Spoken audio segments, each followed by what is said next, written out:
हाँ जी बताएं सभी स्टूडेंट्स। भरिंदा सेंटर लगना है शायद अभी।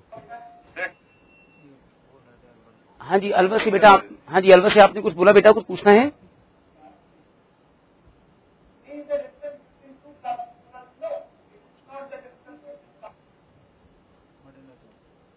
चलिए देन हम लोग स्टार्ट करते हैं। आइए आप सभी मुझे एक बार थोड़ा सा रिवीजन कराओ ब्रीफ में। हम लोगों ने लास्ट में पढ़ना शुरू किया था, आप याद कीजिए। मैं आपको पीपीटी पर आगे दिखाता हूं what we had done last time.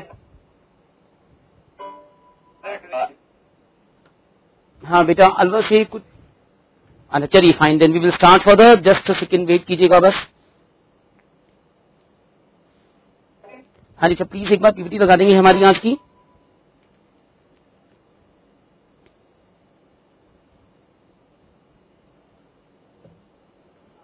Yes आप थोड़े से डिफरेंसेस देखिए एक बार मेरे साथ जो हमने पढ़े थे। आप सभी देखें हमारे पास कुछ डिफरेंसेस थे। हमने पढ़ा था इंडेमनिटी गारंटी और आपने पढ़ा था मेरे साथ बेलमेंट ऑफ प्लेज। सोचो अगर मैं आपसे पूछूं एक बार, विश्व की साउंड एक बार चेक करनी पड़ेगी। अच्छा अगर मैं आपसे पूछूं एक बार बताओ कि बेलमेंट ऑफ प्लेज में क्या क्या डिफरेंस है? बताइए क्या बताएंगे, बेलमेंट ऑफ प्लेज में क्या क्या डिफरेंस है? हाँ जी रेज योर हैंड्स प्लीज, एक बार हाथ उठा के बताओ बेलमेंट में और प्लेज में क्या क्या डिफरेंस है?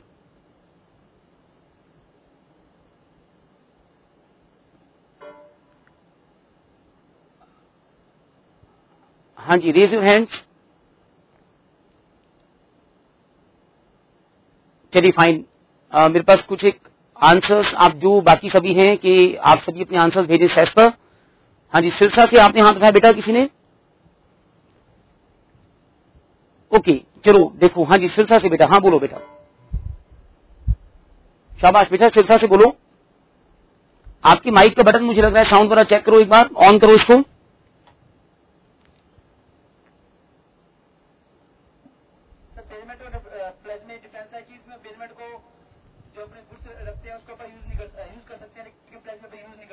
अच्छा बेटा बहुत बढ़िया डिफरेंस बताया आपने।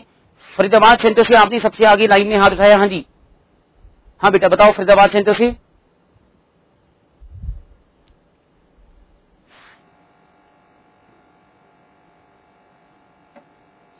बेलमेंट जो होती है वो पर्पस के लिए होती है। अच्छा ठीक है, सिक्योरिटी के लिए होती है। अच्छा ठीक है बेटा बहुत बढ़िया।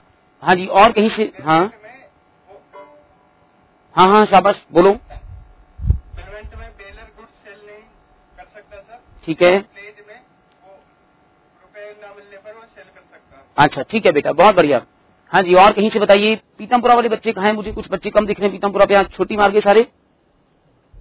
चलिए fine we will start further. आज हम पढ़ना शुरू करेंगे लॉ ऑफ एजेंसी। तो हाँ जी भाई पीतमपुरा वाले बच्चे को बताओ बेलमेंट ऑफ प्लेज के बारे में क्या डिफरेंस बताओगे बेटा? पीतमपुरा पे वीडियो क्लियर आया आपके पास, अभी साफ आ गया? हाँ जी पीतमपुरा वाले बच्चे। चलिए देन फर्दर हम लोग स्टार्ट करेंगे आज का लॉ। हमारा आज का टॉपिक है, नाम है एजेंसी। तो आप सभी हेडिंग डालिए। हमारे पास पहली हेडिंग है एजेंसी। और जब आप एजेंसी पढ़ते हैं तो देखिए एजेंसी क्या होती है। हाँ जी आइए लेट अस स्टार्ट। हमारा टॉपिक है आज का एजेंसी। आप लोग हेडिंग डाल दीजिए एजेंसी। अच्छा भटिंडा से किसी बच्चे ने क्वेश्चन पूछा है कि प्लेज बाय नॉन ओनर्स। बेटा मैं अभी बताता हूं, एंड में जरा एजेंसी हमारा खत्म हो जाएगा 1 घंटे के अंदर अंदर, उसके बाद में आपके सारे डाउट सभी समझा दूंगा। वैसे आपने पूछा प्लेज बाय नॉन ओनर्स, तो एक बार आप सभी देख लीजिए। बच्चे ने पूछा प्लेज बिना ओनर्स की जिन्होंने की वो प्लेज क्या होती है? तो प्लेज को आप कह सकते हो नॉन ओनर्स वाला, कि जब एक प्लेज आप करते हो और आप इस गुड्स के मालिक नहीं हो तो इसे बोलते हैं प्लेज बाय नॉन ओनर्स। जैसे समझिए मालिक का एजेंट अगर प्लेज करे तो बोलते हैं प्लेज बाय नॉन ओनर्स। ये हमारी प्लेज बाय नॉन ओनर्स थी। ठीक, सिरसा पे साउंड एक बार शायद चेक करनी पड़ी। ठीक चलिए फाइन देन फर्दर स्टार्ट करेंगे। आज का टॉपिक है एजेंसी। और आप सभी सुनिए एजेंसी क्या होता है। सामने माइक पर देखिएगा, सॉरी सामने स्टेज पर देखिएगा, आपकी स्क्रीन पर एक छोटी सी डेफिनेशन आ रही है एजेंट की, और मैं आपको समझाता हूं एजेंसी क्या होता है। आप देखो ध्यान से देखना। आप कोई काम करना चाहते हैं, आपका नाम है राम। आप क्या करते हैं, खुद उस काम को करने की बजाय किसी दूसरे आदमी श्याम को अपॉइंट करते हैं। तो राम श्याम से कहता है भी श्याम तुम मेरे बिहाफ पे काम करो, और जो काम मैंने करना था ना आप दुनिया के सामने मेरे रिप्रेजेंटेटिव बनकर काम करो। तो हम कहते हैं राम और श्याम के बीच में जो रिलेशन है उसे बोलते हैं एजेंसी। जिसने राम ने श्याम को अपॉइंट किया तो राम को हम बोलते हैं प्रिंसिपल और श्याम को बोलते हैं एजेंट। तो अगर आपसे पूछे एजेंसी क्या होता है तो आप कहेंगे एजेंसी एक ऐसा रिलेशन होता है जिसमें एक पर्सन एक दूसरे आदमी को अपॉइंट करता है अपने बिहाफ पर काम करने के लिए। देखो आपके सामने आपको स्क्रीन पर दिखाई देगा एक छोटा सा सेक्शन है 182 जहां आपको मिलेगा कि एजेंट कौन होता है। तो यहां पर है agent is a person employed to do something for other और to represent other in the dealing with a third person. Agent वो आदमी है जो किसी और के बिहाफ पर काम करेगा या किसी और ने इसको लगाया अपना रिप्रेजेंटेटिव बनाकर, इसे हम एजेंट कहते हैं। इसी बात को आप दूसरे वर्ड में घुमाकर हल्का सा बोल सकते हो कि जो काम करेगा वो एजेंट है और जिसके बिहाफ पर काम किया जाएगा वो प्रिंसिपल है। आप प्रिंसिपल की डेफिनेशन देखोगे तो ये भी सेक्शन 182 है, 182 है। यहां पर क्या लिखा है कि एनी पर्सन जिसने दूसरे को अपने बिहाफ पर काम करने के लिए लगाया उसे प्रिंसिपल कहते हैं। आप सभी देखिए, आपसे पूछे एजेंसी क्या होता है तो अब आप ऐसे ही कहोगे प्रिंसिपल और एजेंट के बीच का जो रिलेशन है उसे एजेंसी कहते हैं। जैसे बड़ा बढ़िया एग्जांपल देखिए, दो भाई हैं, दो ब्रदर्स हैं। तो दो भाई हैं, पहले वाले को बोलते हो आप ये फर्स्ट ब्रदर है, सेकंड वाले को बोलते हो ये फर्स्ट ब्रदर है। तो आप सभी देखिएगा दो भाई हैं 1 और 2 और इन दोनों भाइयों के बीच का जो रिलेशन है उसे बोलते हैं ब्रदरहुड। तो आपसे पूछे भाई क्या होते हैं, आप कहोगे भी भाई वो हैं जिनका रिलेशन एक दूसरे के साथ है और जो रिलेशन इनके बीच में है उसी को हम ब्रदरहुड कहते हैं। तो एजेंसी वो रिलेशन है जो प्रिंसिपल और एजेंट के बीच में होते हैं। ठीक है ना। भाई एक बार पीतमपुरा सेंटर पे चेक कराइए, शायद मुझे लग रहा है वहां क्लास नहीं चल पा रही। चलिए देन हम फर्दर स्टार्ट करेंगे। तो आप सभी क्या करें, एक हेडिंग डालें एजेंसी और मेरे साथ ब्रैकेट में एजेंसी के साथ ब्रैकेट में लिखिए सेक्शन 182 182 और हम इसको शुरू करेंगे। तो आप लिखिए agency is a relation, agency is a relation between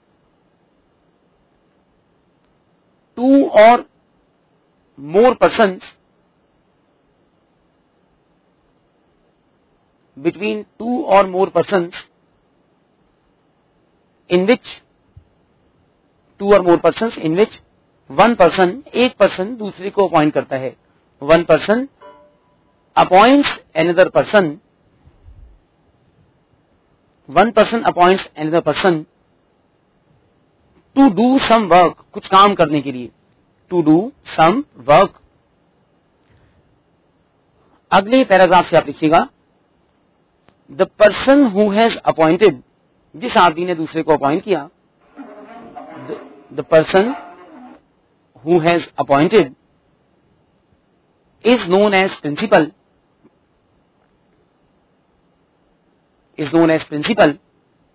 and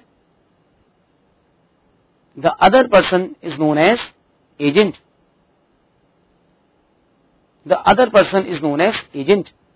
दूसरे आदमी को हम एजेंट कहते हैं।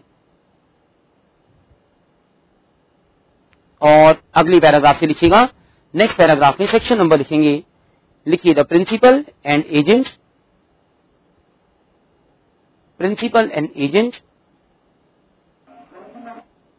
Have been explained, principal and agent have been explained under section 182 182 number section, under section 182।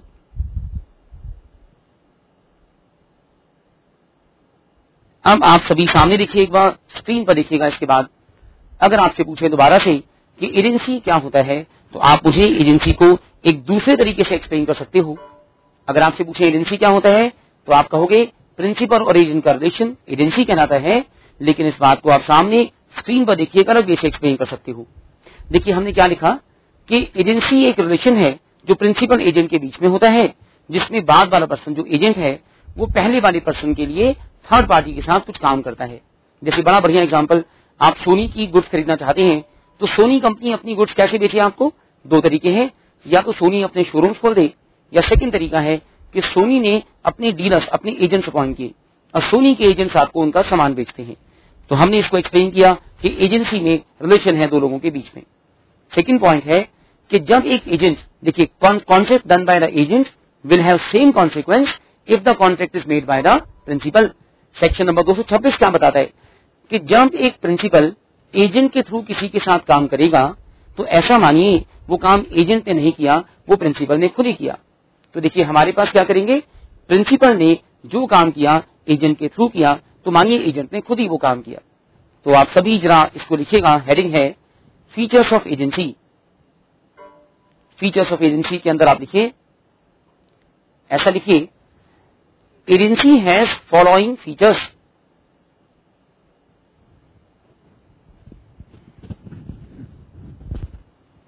Agency has following features. Number 1, the relation between the principal and agent, the relation between the principal and agent is such, the relation between the principal and agent is such that the principal does something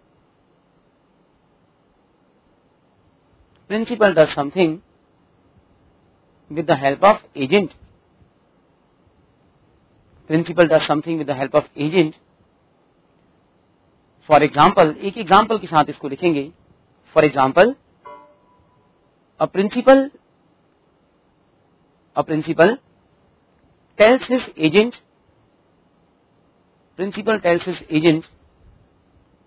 to sell electronic goods.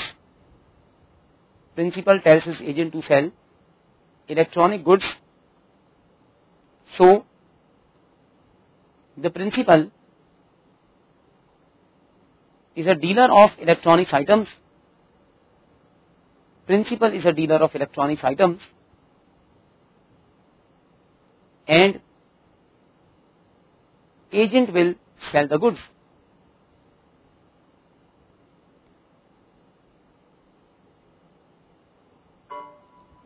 Agent will sell the goods.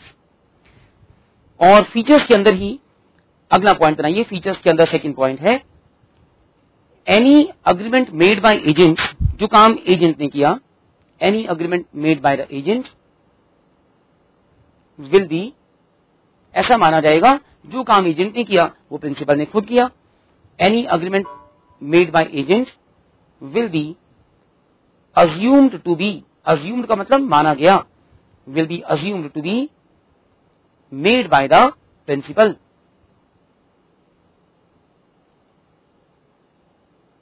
Assume to be made by the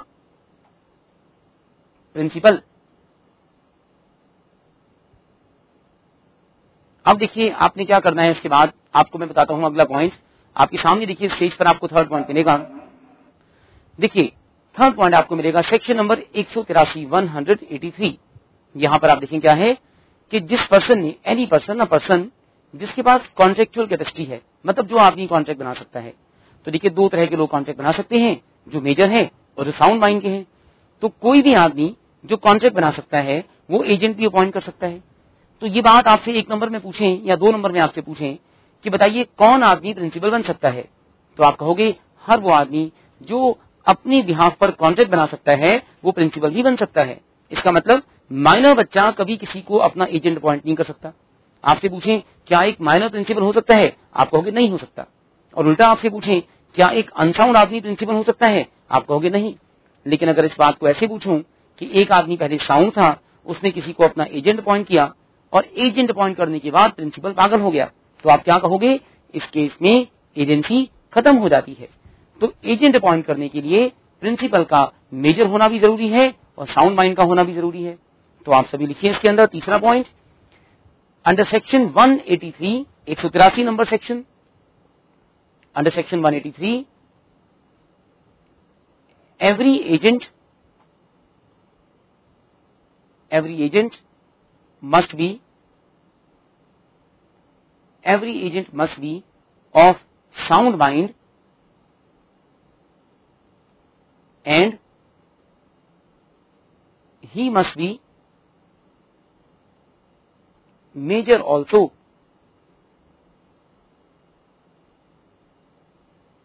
He must be major also.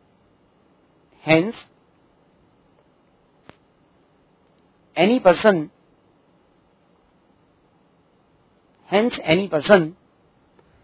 who is a minor, जो बच्चा minor है, hence any person who is a minor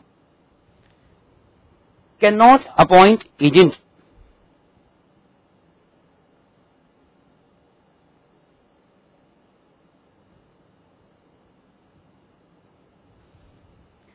Cannot appoint an agent. इसी में further लिख रहे हैं, if a person has appointed, अगर एक आदमी ने दूसरे को अपना एजेंट अपॉइंट किया, if a person has appointed some other person as agent, after which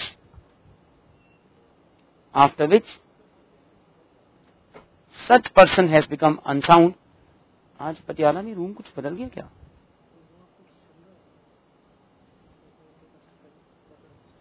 आपने देखिए, if a person has appointed some other person as agent, after which the principal has become unsound. सोचिए, principal ने किसी को agent appoint किया, उसके बाद principal unsound हो गया. Principal has become unsound, then agency will be cancelled. Agency खत्म हो जाती है. Agency will be cancelled.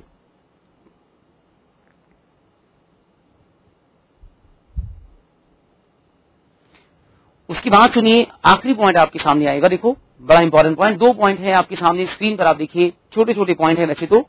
एक है सेक्शन 184 और एक है सेक्शन नंबर 185. सेक्शन नंबर 184 सुनवा कि एजेंट कौन बन सकता है. सेक्शन नंबर 183 था कि प्रिंसिपल कौन बन सकता है. तो यहां हमने लिखा any person may become agent. बस एक ही बात है कि जो एजेंट बनता है साउंड माइंड का होना चाहिए. तो हम कहते हैं एजेंट कौन होगा? कोई भी आदमी जो साउंड माइंड का हो. देखिए, बड़ा बढ़िया एग्जाम्पल देखिए कि इवन एक माइनर बच्चा भी एजेंट हो सकता है, कोई बुराई नहीं है. सोचो, आपको बाजार से किताब खरीद के लानी है और आपके पड़ोस में एक माइनर बच्चा है. आप उस माइनर बच्चे से कहते हो कि आप दुकान तक जा रहे हो, प्लीज मेरे लिए लॉ की एक किताब खरीद के लाना. तो वो माइनर बच्चा जाता है, किताब खरीद के लाकर आपको देता है. तो देखो, आपका एजेंट हो गया. वैसे तो इंडियन कॉन्ट्रैक्ट एक्ट में माइनर बच्चा कॉन्ट्रैक्ट नहीं बना सकता है, लेकिन किसी और के बिहाफ पर काम कर सकता है. तो हमारे पास एजेंट होने के लिए एक ही कंडीशन कि साउंड माइंड का हो. इसके साथ नंबर 5 देखिए कि no consideration is necessary to create agency. तो एजेंसी वाला कॉन्ट्रैक्ट बिना कंसिडरेशन के भी हो सकता है. मैंने आपको जो अभी एग्जांपल दिया वो बिना कंसिडरेशन का था. बड़ा बढ़िया एग्जांपल है. एक बार फिर से देखिए कि सोचो, आप मेजर हो, आपके साथ वाला पर्सन माइनर है. आप उसे कहते हो कि बाजार में जा रहे हो, प्लीज मेरे लिए एक किताब खरीद के ला दो. सोचो, आपने इस पर्सन को कहा कि मेरे लिए बुक खरीद के लाओ, तो आपका फ्रेंड आपकी मदद करता है जस्ट अपनी फ्रेंडशिप की वजह से. इस केस में जरूरी नहीं है कि आपका फ्रेंड आपसे कुछ पैसा चार्ज करे. तो हमारे पास बड़ी इंपॉर्टेंट बात है कि एजेंसी वाले कॉन्ट्रैक्ट में कंसिडरेशन का होना या ना होना मैटर नहीं करता. बिना कंसिडरेशन के भी बन सकती है, कंसिडरेशन के साथ भी बन सकती है. तो आप इन 2 पॉइंट्स को लिखिए, मैं आपको दिखाता हूं. सबसे पहला आपने चौथा पॉइंट लिखना है कि फॉर बिकमिंग एन एजेंट. चौथा पॉइंट है for becoming an agent under section 184. For becoming an agent under section 184, a person must be of sound mind. A person must be of sound mind. It is not compulsory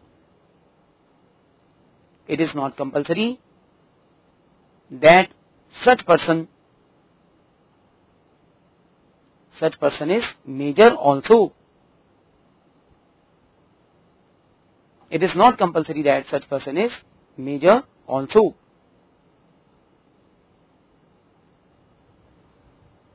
और उसके बाद आखिरी point under section 185. Under section 185 it is not compulsory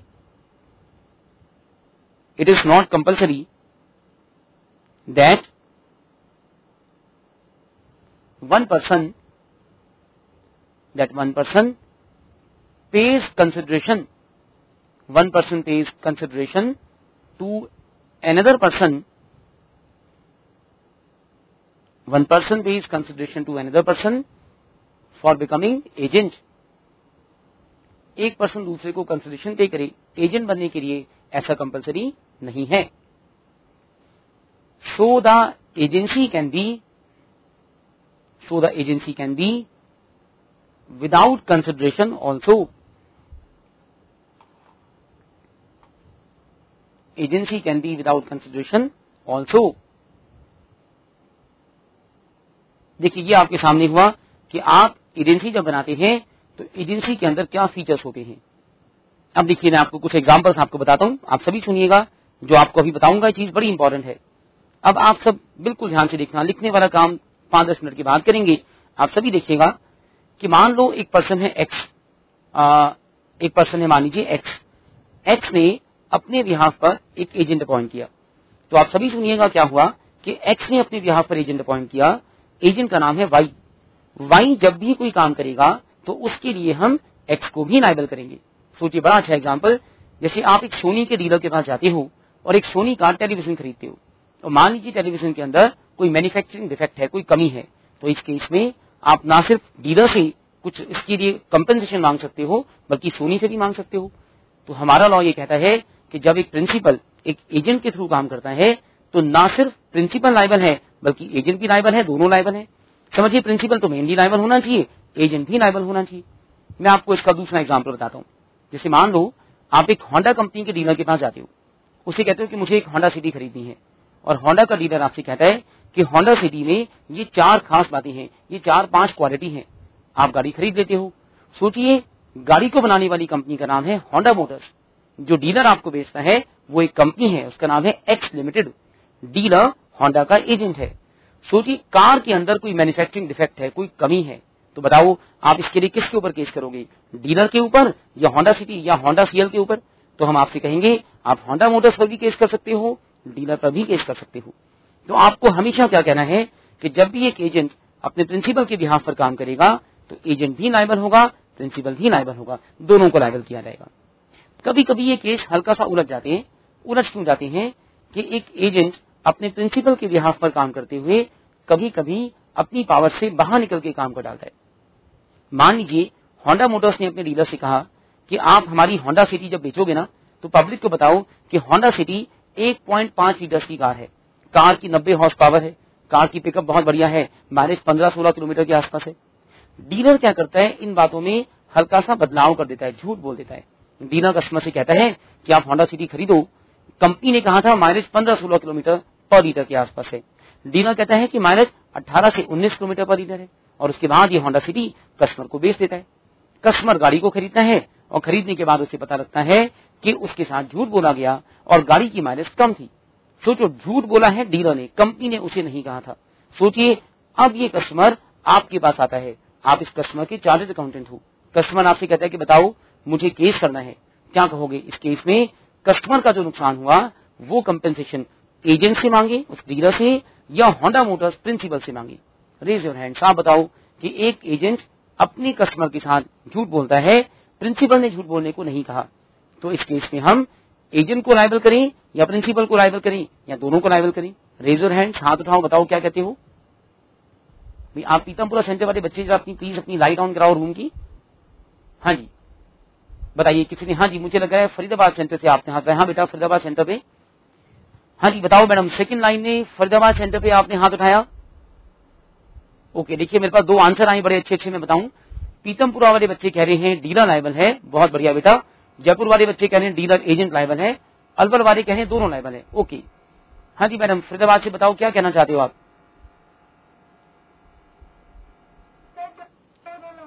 अच्छा दोनों liable क्यों होंगे बेटा बताओ. नहीं दोनों में प्रिंसिपल लायबल क्यों होगा. मैं मान लो प्रिंसिपल का सीए हूं और मैं कहता हूं कि मेरा जो प्रिंसिपल था उसने तो झूठ बोलने को कहा ही नहीं था. जब मैंने झूठ नहीं बोला तो मैं लायबल क्यों होगा.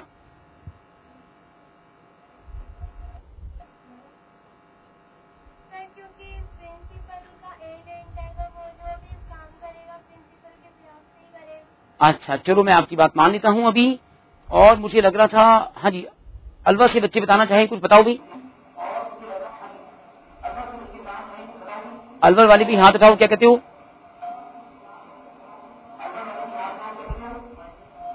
अच्छा हाँ जी बेटा, अलवर पे आप बताओ, सेकंड फर्स्ट लाइन में। हाँ बेटा बताओ।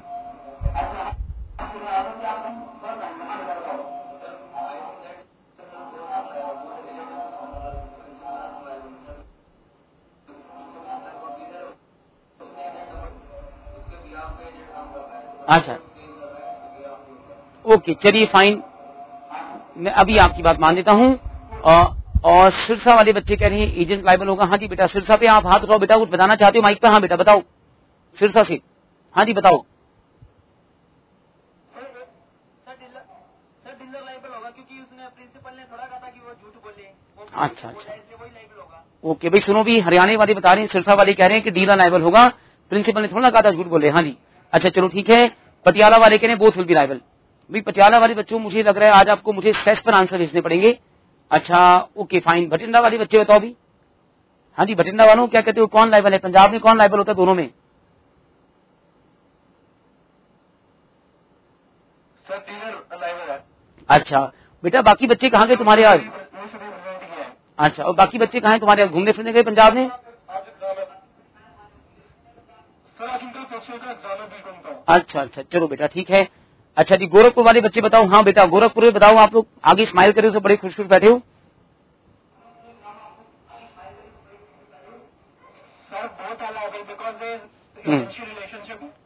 अच्छा ठीक है फाइन, आप सभी सुनिएगा, मैं आपको इसका आंसर देता हूँ, आप सभी देखिएगा। आप में से बहुत सारे स्टूडेंट्स के आंसर ठीक थे, दोनों ही लाइबल हैं, क्योंकि एजेंट तो लाइबल है, उसने झूठ बोला, बट एजेंट ने प्रिंसिपल के बिहाफ पर काम किया, प्रिंसिपल भी लाइबल है, एजेंट भी लाइबल है, प्रिंसिपल भी लाइबल है। तो एक प्रिंसिपल आप सुनिए मुझसे, कॉन्सेप्ट सुनिए मुझसे आप, जो मैंने आपको भी बताया। अगर एक एजेंट प्रिंसिपल के बिहाफ पर काम करते हुए कस्टमर के साथ धोखा दे, तो एजेंट के साथ साथ प्रिंसिपल भी लाइबल है। अब मैं उल्टा पूछूंगा आपसे, आप ध्यान से बताना। मैं आपसे कहूंगा कि अगर एक प्रिंसिपल एजेंट से काम करवाए और प्रिंसिपल झूठ बोले, एजेंट झूठ ना बोले, प्रिंसिपल झूठ बोले, तो प्रिंसिपल के साथ क्या एजेंट भी लाइबल होगा? मैं आपको एग्जाम्पल बताता हूँ। इसी एक बढ़िया एग्जाम्पल देखिए, आप एक कंपनी में जाते हैं, मान लीजिए मारुति उद्योग लिमिटेड एक कंपनी है। मारुति कंपनी के डीलर के पास जाते हो, कहते हो कि मुझे एक मारुति की वैगनार खरीदनी है। डीलर आपसे कहता है कि वैगनार एक कंप्यूटराइज्ड कार है जिसमें 16 MB का कंप्यूटर प्रोसेसर लगा हुआ है। अब आप सुनिएगा ध्यान से, डीलर आपसे कहता है कि इसके अंदर एक 16 MB का प्रोसेसर लगा हुआ है। आप कार को खरीद के आ जाते हो, डीलर को ये बात बताई थी कंपनी ने कि इंजन में प्रोसेसर लगा हुआ है। डीलर इंजन को खोल के नहीं देख सकता था कि प्रोसेसर है या नहीं है। आप गाड़ी को लेकर आते हो, कई साल तक इसे इस्तेमाल करते हो, आपको कभी कोई कमी फील नहीं होती, कोई कमी महसूस नहीं होती, तो कोई प्रॉब्लम ही नहीं, कार चलने लग रही है। 7-8 साल के बाद आप एक दिन कार के इंजन की सर्विसिंग कराते हो, इंजन खुलता है और आपको पता लगता है कि गाड़ी के अंदर 16 MB की जगह 8 MB का प्रोसेसर है। आपके साथ धोखा किया गया। आप डीलर के पास जाते हो, डीलर आपसे क्या कहता है कि मारुति कंपनी ने जो कार बनाकर मुझे दी, जैसा उन्होंने बताया मैंने आपको बता दिया, ना तो हमने इंजन को खोलकर देखा था और ना ही हमने इंजन को अपने आप बनाया। और डीलर आपसे कहता है कि इस केस में प्रिंसिपल ने झूठ बोला।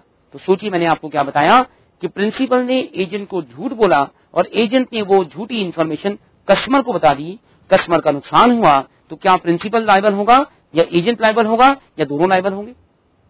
मेरे पास अलवर वाले बच्चे कह रहे हैं सिर्फ प्रिंसिपल कंपनी लायबल है, पटियाला वाले कह रहे हैं दोनों लायबल है, गुड़गांव वाले कह रहे हैं बोथ आर लायबल, रिवाड़ी वाले भी कह रहे हैं बोथ आर लायबल। ओके, और पीतमपुरा वाले बच्चे, हाँ जी पीतमपुरा बेटा आपने माइक पे कुछ बताना है मुझे?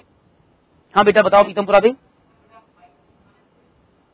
सर ये बोल रहा था, जो हम लोग का फीचर पार्ट था एजेंसी की, जो आपने डेफिनेशन बोली थी, हम लोग को पता ही नहीं था जो स्टार्ट हो रहा था, तो फीचर से स्टार्ट हुआ था। ओके कोई बात नहीं बेटा, मैं समझ गया, कोई दिक्कत नहीं। मुझे लग रहा था आप लोग मस्ती कर रहे थे, उसको बैठे हो, मैं कह रहा था बल्कि कि मुझे लग रहा पीतमपुरा में वीडियो नहीं जा रहा। आप उसको एक बार दोबारा प्ले करा देंगे आपके लिए, बल्कि मैं एक बार दोबारा समझा भी दूंगा, कोई चिंता नहीं है, बिल्कुल घबराना नहीं, मैं समझा दूंगा, सब संभाल दूंगा। आप मुझे बताओ कि प्रिंसिपल ने झूठ बोला, कौन लायबल? जयपुर वाले कह रहे हैं बोथ आर लायबल, बठिंडा वाले कह रहे हैं भी हमारे पंजाब में प्रिंसिपल लायबल है, रिवाड़ी वाले कह रहे हैं कि राजस्थान में बोथ आर लायबल। ओके हाँ जी भाई आंसर बताओ भी, कुछ और बताओ भी। गोरखपुर वाले को क्या कह, अच्छा सिरसा वाले बच्चों ने हाथ उठाया। हाँ बेटा सिरसा भी बताओ।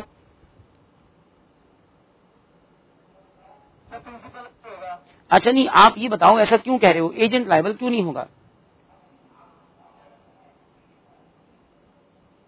क्योंकि प्रिंसिपल ने झूठ बोला है, उसने ये नहीं बोला एजेंट ने जो काम किया प्रिंसिपल के बिहाफ पे किया है। अच्छा चलिए फाइन। हाँ जी भटिंडा भी बेटा आपने बताना है कुछ भटिंडा पे? हाँ जी हाँ बेटा भटिंडा पे सबसे आगे लाइन में बोलो बेटा। एजेंट को पता नहीं था। अच्छा सर एजेंट को ये नहीं पता था कि उसमें एमबी का लगा हुआ है प्रोसेस है। चलो ठीक है मैं आपकी बात मान लेता हूँ और वही बताया। अच्छा ठीक है। हाँ जी अलवर से आपने हाथ उठाया? हाँ जी सर अलवर पे आपने 3 बच्चों ने हाथ उठाया। हाँ बेटा अलवर पे बताओ अब। बेटा अलवर पे आप एक काम करो, आपके रूम के अंदर मुझे लग रहा है आपकी स्पीकर की आवाज बहुत तेज है, थोड़ा सा कम कराओ उसे।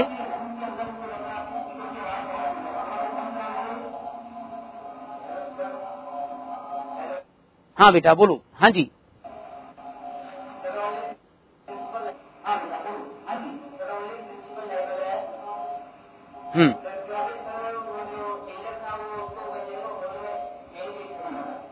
अच्छा चलो ठीक है।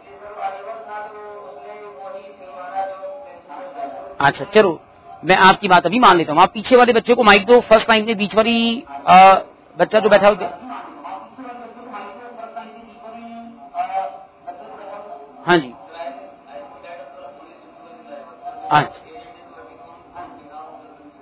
अच्छा चलिए फाइन ठीक है आपका आंसर मान लेते हैं। हाँ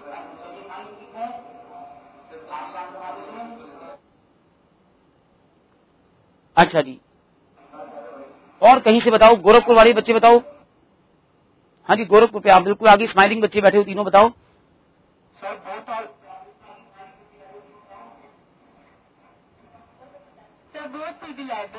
अच्छा वाई ऐसा क्यों, ऐसा क्यों? Principal agent relationship. अच्छा चलिए fine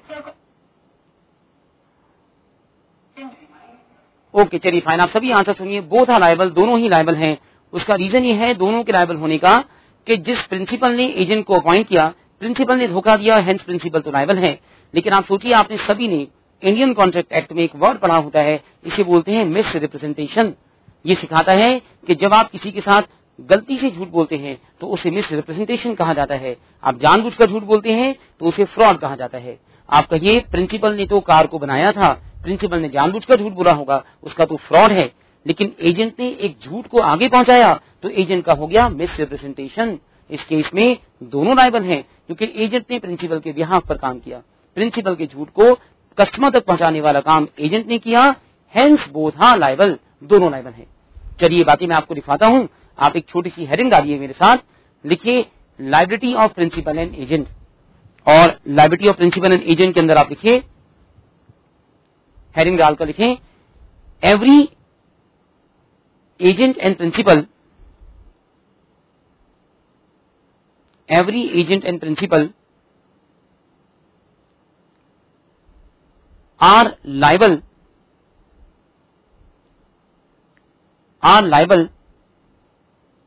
for the work of each other, for the work of each other, एक दूसरे के काम के लिए लायबल है। भाई पटियाला वाले बच्चे पूछ रहे हैं कितने क्लासेस में लॉ खत्म हो जाएगा? बेटा हम लोगों का जो लॉ है, हमारा बिजनेस लॉ ऑलमोस्ट खत्म हो जाएगा। अभी हमें 2 लंबी क्लास 4-4 घंटे की और लगेंगी आज के बाद। एक में हम लोग ग्रेचुटी खत्म करेंगे और एक में हम लोग बोनस खत्म करेंगे। तो हमें 4-4 घंटे के 2 सेशन, 8 घंटे लगेंगे अपना बिजनेस लॉ खत्म करने में। जितना टाइम हमें बिजनेस लॉ में लगा है, इससे हल्का सा ही 19-20 टाइम हमें लगेगा कंपनी लॉ खत्म करने में। तो आप गिन लीजिएगा हमारा कितना टाइम अभी तक हुआ है। इसमें 2 सेशन 4-4 घंटे की जोड़ देना बिजनेस लॉ के, और इतना ही टाइम हमें कंपनी लॉ में लगेगा। प्रेफरेबली शायद मेरे साथ आपकी क्लास अभी एक्सटेंड हो जाएगी। जैसी वो एक्सटेंड होगी तो हमारी टोटल ड्यूरेशन थोड़ा सा और कम हो जाएगी। तो मैं आपको लिखवा रहा था principal and agent are liable for the act of each other. आप लास्ट दोबारा सुनिए, मैंने बोला principal and agent are liable for the work of each other, hence following are the rules, following are the rules regarding liability। liability के बारे में क्या rules हैं ये मैं आपको बताता हूं। following are the rules regarding liability। Number one, under section 230 under section 230 agent is personally liable when the agent does something on behalf of principal, agent does something on behalf of principal. Number 2, बिल्कुल यही section, same section चलेगा अभी बहुत देर तक। Under section 230, 230, under section 230, when the agent is selling goods, agent goods बेचता है, agent is selling goods on behalf of principal, agent is selling goods on behalf of principal, then the agent is liable, agent is liable for any defect in goods,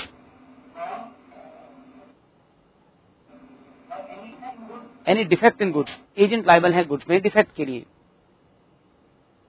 उसके बाद सुनिए आगे third point, under section 230, same section है, under section 230,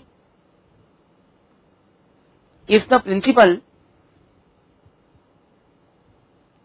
principal has done something wrong, principal has done something wrong, principal ने कुछ गलत काम किया, principal has done something wrong, then the agent will be liable for this wrong also.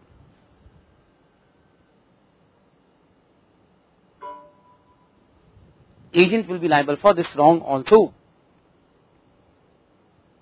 उसके बाद अगला point है, लिखिए, if the agent has committed fraud का मतलब एजेंट ने फ्रॉड किया, agent has committed fraud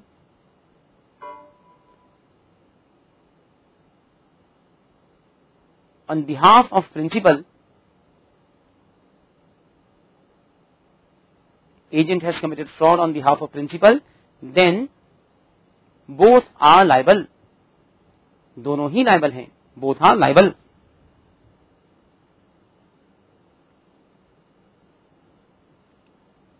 उसके बाद अगला point, under section 231, under section 231, 231, एक बार सामने लिखिए प्लीज एक बार और समझिए 231 सेक्शन क्या है।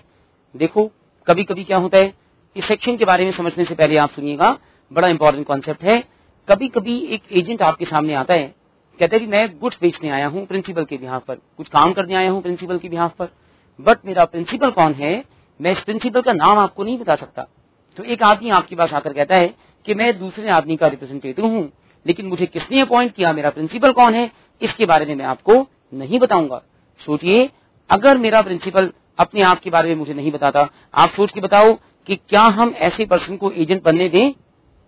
हाँ जी, आप बताइए, अगर आपसे पूछें कि एक एजेंट अपने प्रिंसिपल का नाम नहीं बता रहा, तो क्या एजेंट को कोई काम करने की परमिशन हो, या एजेंट के लिए जरूरी हो कि अपने प्रिंसिपल का नाम बताए? क्या कहते हो आप? रेज योर हैंड्स, हाथ उठाओ। एक आंसर आया है पटियाला से, नो। पटियाला वाले बच्चों ने क्वेश्चन पूछा नोट्स के बारे में। बेटा अभी एंड में बताऊंगा नोट्स वाली सारी बातें, अभी आप बिल्कुल ध्यान दो कॉन्सेप्ट के ऊपर। हाँ जी, मेरे पास एक आंसर आया है पीतमपुरा से, कहते हैं एजेंट को एजेंट नहीं बनने देंगे, ही कांट बी एजेंट। हाँ जी, वहां बच्चे बताइए क्या कहते हैं आप लोग। जयपुर वाले कह रहे हैं एजेंट को नाम बताना जरूरी होगा। फरीदाबाद के वाले कहते हैं एजेंट काम नहीं करेगा। बहुत बढ़िया, आप लोग बहुत अच्छे आंसर बता रहे हो। और बताओ जी, एक एजेंट अपने प्रिंसिपल का नाम नहीं बता रहा, तो क्या एजेंट को बिना प्रिंसिपल का नाम बताए बिना एजेंसी वाला काम करने दें, या मारे उसको पकड़ के? कहीं भी क्यों काम करेगा, पहले नाम बताओ एजेंट का, प्रिंसिपल का। हाँ जी, चलिए फाइन, मैं आपको आंसर बताता हूं। अच्छा, मेरे पास एक आंसर रिवाड़ी से आया है, कहते हैं एजेंट के लिए कंपलसरी नहीं है कि प्रिंसिपल का नाम बताए। Okay fine, we can claim on agent also. Okay fine, और कुछ बताइए, एनीथिंग एल्स? चलिए फाइन, आप सभी सुनिए, आपके जो मेजोरिटी आंसर थे वो गलत हो गए इस केस में। ऑलमोस्ट 90% आंसर गलत थे। एजेंट के लिए कंपलसरी नहीं होता कि प्रिंसिपल का नाम बताए। रीजन है, लॉ कहता है कि एजेंट प्रिंसिपल के बिहाफ पर काम करता है। किसी भी आदमी को एजेंट को फोर्स करने का हक नहीं है कि वो पूछे कि प्रिंसिपल कौन है। बड़ा बढ़िया एग्जांपल देखिए, आपने सुना होगा बड़े बड़े डॉन्स होते हैं, अंडरवर्ल्ड डॉन्स, भाई लोग जो होते हैं हिंदी मूवीज वाले, या जितने टेररिस्ट हैं। सोचो एक बड़ा सा अंडरवर्ल्ड डॉन जिसको जेल में बंद कर दिया गया, इसके ऊपर कोर्ट में केस चलने लग रहा है। अब सोचो ये डॉन जेल में बंद है, इसको एक लॉयर कहां से मिलेगा, वकील कहां से मिलेगा केस लड़ने के लिए। तो क्या होता है, ये जेल में बंद है, एक वकील कोर्ट में आता है, एक लॉयर आता है, कहता है कि मुझे किसी ने अपॉइंट किया है इस पर्सन का केस लड़ने के लिए, वो मुझे पैसा देगा, मैं इसके बिहाफ पर केस लड़ूंगा। अब सोचिए, क्या हम इस लॉयर को फोर्स करें कि वो बताएं उसे किसने अपॉइंट किया है? हमारा लॉयर कहता है कि अगर मैं अपनी क्लाइंट का नाम बता दूं जिसने मुझे अपॉइंट किया है, तो हमें डर है कि पुलिस उस आदमी को तंग करेगी, पुलिस उससे कहेगी कि बताओ आप इस डॉन की हेल्प क्यों करना चाहते हो। तो सोचिए, हम एक एजेंट को फोर्स नहीं कर सकते कि प्रिंसिपल का नाम बताए। लॉ कहता है कोई भी प्रिंसिपल जब किसी एजेंट को अपॉइंट करता है तो पब्लिक के लिए एजेंट भी लायबल है, तो पब्लिक प्रिंसिपल को पता लगाने के लिए एजेंट को फोर्स नहीं कर सकती। जो सेक्शन आप 231 लिखोगे उस पॉइंट के अंदर, वहां हम इसी के बारे में लिखेंगे। तो आपने लिखा है under section 231, if the principal is undisclosed, under section 231 if the principal is undisclosed, the principal का नाम हमें नहीं पता, principal is undisclosed, then the agent will be personally liable, agent will be personally liable for all the works done, सभी कामों के लिए agent will be personally liable for all the works done. In this case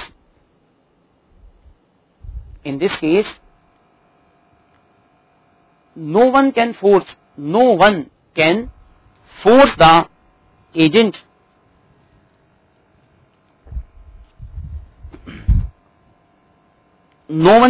the agent to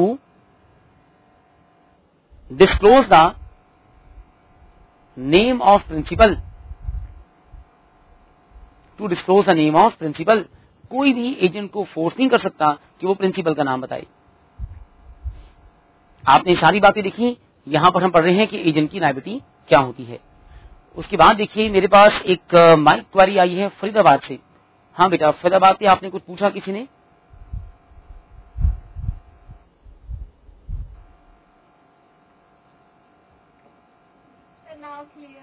ओह अच्छा, चलो कोई बात नहीं, आपका डाउट क्लियर हो गया, कितनी अच्छी बात हुई, फाइन, थैंक यू बेटा।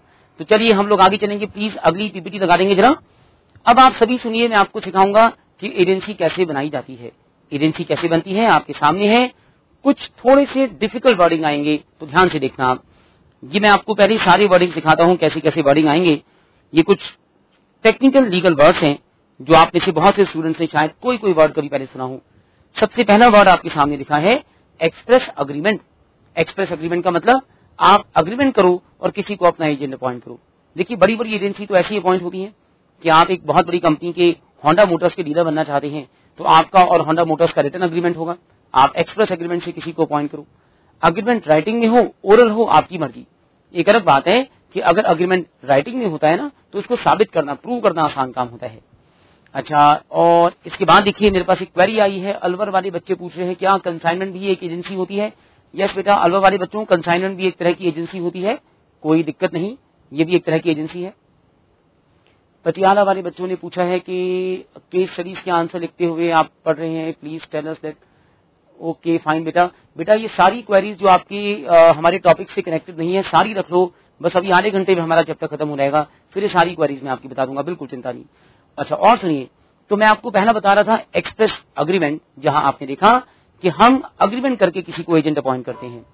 सेकंड चीज आप देखिए, बाय इम्प्लाइड अग्रीमेंट। इम्प्लाइड होता है कि अग्रीमेंट एक्सप्रेसली नहीं बनाया गया, दो पर्सन के बीच में अग्रीमेंट अपने आप बन गया, ओरल अग्रीमेंट नहीं है, बाय बिहेवियर अग्रीमेंट हो गया, इसे बोलते हैं एजेंसी बनी इम्प्लाइड अग्रीमेंट से। एक्सप्रेस होता है कि बोलकर या लिखकर अग्रीमेंट किया गया। इम्प्लाइड है कि आप अपने बिहेवियर से किसी के एजेंट बन जाते हैं, किसी के लिए आप कुछ काम करते हैं। उसके बाद देखिए, जो अगले टाइप आपको दिखाई देंगे, एस्ट्रॉपल, होल्डिंग आउट, नेसेसिटी, रेटिफिकेशन, ये कुछ मिलते जुलते हैं, तो हम किसी में डिफरेंस नहीं कर रहे इसके अंदर, लेकिन हर एक को समझना बड़ा जरूरी होता है। एक होता है एजेंसी बाय एस्ट्रॉपल। एस्ट्रॉपल एक तरह की इम्प्लाइड तरह की अग्रीमेंट है, इम्प्लाइड अग्रीमेंट का ही एक कैटेगरी है एस्ट्रॉपल।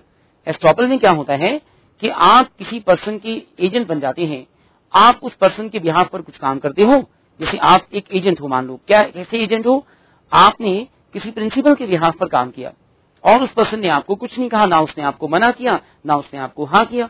सोचो जैसे आपका दोस्त है, वो एक दुकान चलाता है, उसके साथ में आप भी दुकान चलाते हो। आपके दोस्त की दुकान पर बड़ी कस्टमर है, इस वक्त बहुत ज्यादा भीड़ है, और आप क्या करते हो, अपने दोस्त की मदद करने के लिए उसकी दुकान में जाकर खड़े हो जाते हो, कस्टमर्स को सामान उठा उठा के दिखाना शुरू कर देते हो। आपका दोस्त ना आपको मना करता, ना आपको हाँ कहता। समझिए आप दोनों के बीच में इम्प्लाइड एग्रीमेंट हो गया। आपके दोस्त ने अपने बिहेवियर से कस्टमर्स को मना नहीं किया कि वो आपसे सामान ना देखे, तो एक इंप्रेशन जा रहा है कस्टमर पर, जैसे आप इस दुकान में काम करने वाले एम्प्लॉई हैं या आप इस मालिक के एजेंट हैं। इसे बोलते हैं एजेंसी बाय एस्टॉपल। अगर आपका दोस्त आपसे कहता, आप दुकान में गए, कस्टमर्स को सामान उठा के दिखाना शुरू किया, आपके दोस्त ने आपकी तरफ मुड़ा और आपसे कहा भी थैंक यू, आपने मेरी मदद की। वो बड़ा खुश हुआ, उसने आपसे कहा थैंक यू, आपने मेरी मदद की। तो आपके दोस्त ने जो एम्प्लॉयड एग्रीमेंट था ना, उसमें एक पॉजिटिव एटीट्यूड दिखाया। तो उस पर्सन का पॉजिटिव एटीट्यूड दिखाना और आपका उसके बिहाफ पर काम करना एजेंसी बाय होल्डिंग आउट कहलाता है। तो आपसे पूछे एस्टॉपल या होल्डिंग आउट क्या होते हैं, तो एस्टॉपल का मतलब एक आदमी दूसरे के बिहाफ पर कुछ काम करता है, और होल्डिंग आउट का मतलब है कि जब एक आदमी काम करता है तो प्रिंसिपल मना नहीं करता, बल्कि कुछ पॉजिटिव एटीट्यूड दिखाता है, कुछ गेस्चर्स देता है, कुछ बातें बोलता है, और इससे साबित होता है कि वो चाहता था कि यह आदमी एजेंट बने। तो ये होल्डिंग आउट है। अगर प्रिंसिपल कुछ ना बोले तो सिंपल एस्टॉपल है क्या, उसने बोल दिया तो होल्डिंग आउट हो गया। आपने अपने दोस्त की मदद की, उसने कुछ नहीं बोला तो एस्टॉपल, उसने कुछ बोला, उसने कहा थैंक यू, तो होल्डिंग आउट। और एक स्टेप आगे बढ़िए, आपका दोस्त अगर आपसे कहता कि आपने मेरी मदद की, प्लीज करो, मुझे आपकी मदद की रिक्वायरमेंट है, तो जो आपने अपने दोस्त की मदद की वो इसको एक्सेप्टेंस दे रहा है, रेटिफिकेशन कर रहा है। ये हमारा लास्ट टाइप है, इसे बोलते हैं एजेंसी बाय रेटिफिकेशन। तो एस्टॉपल में क्या होता है, आप सभी सुनो दोबारा से, एक आदमी दूसरे के बिहाफ पर काम करता है, दूसरा कुछ नहीं कहता, चुप रहता है बिल्कुल, दूसरे वाला प्रिंसिपल साइलेंट है। और होल्डिंग आउट में क्या था, प्रिंसिपल कुछ पॉजिटिव एटीट्यूड या बिहेवियर दिखाता है, और रेटिफिकेशन में क्या था, प्रिंसिपल बिहेवियर नहीं दिखाता, पूरा खुश होकर हाँ कहता है, कहता है आपने जो काम किया बहुत बढ़िया किया, मुझे जरूरत थी आपकी, प्लीज और काम करो मेरे लिए। इसे बोलते हैं रेटिफिकेशन। तो एक एक स्टेप आगे बढ़ गया ना।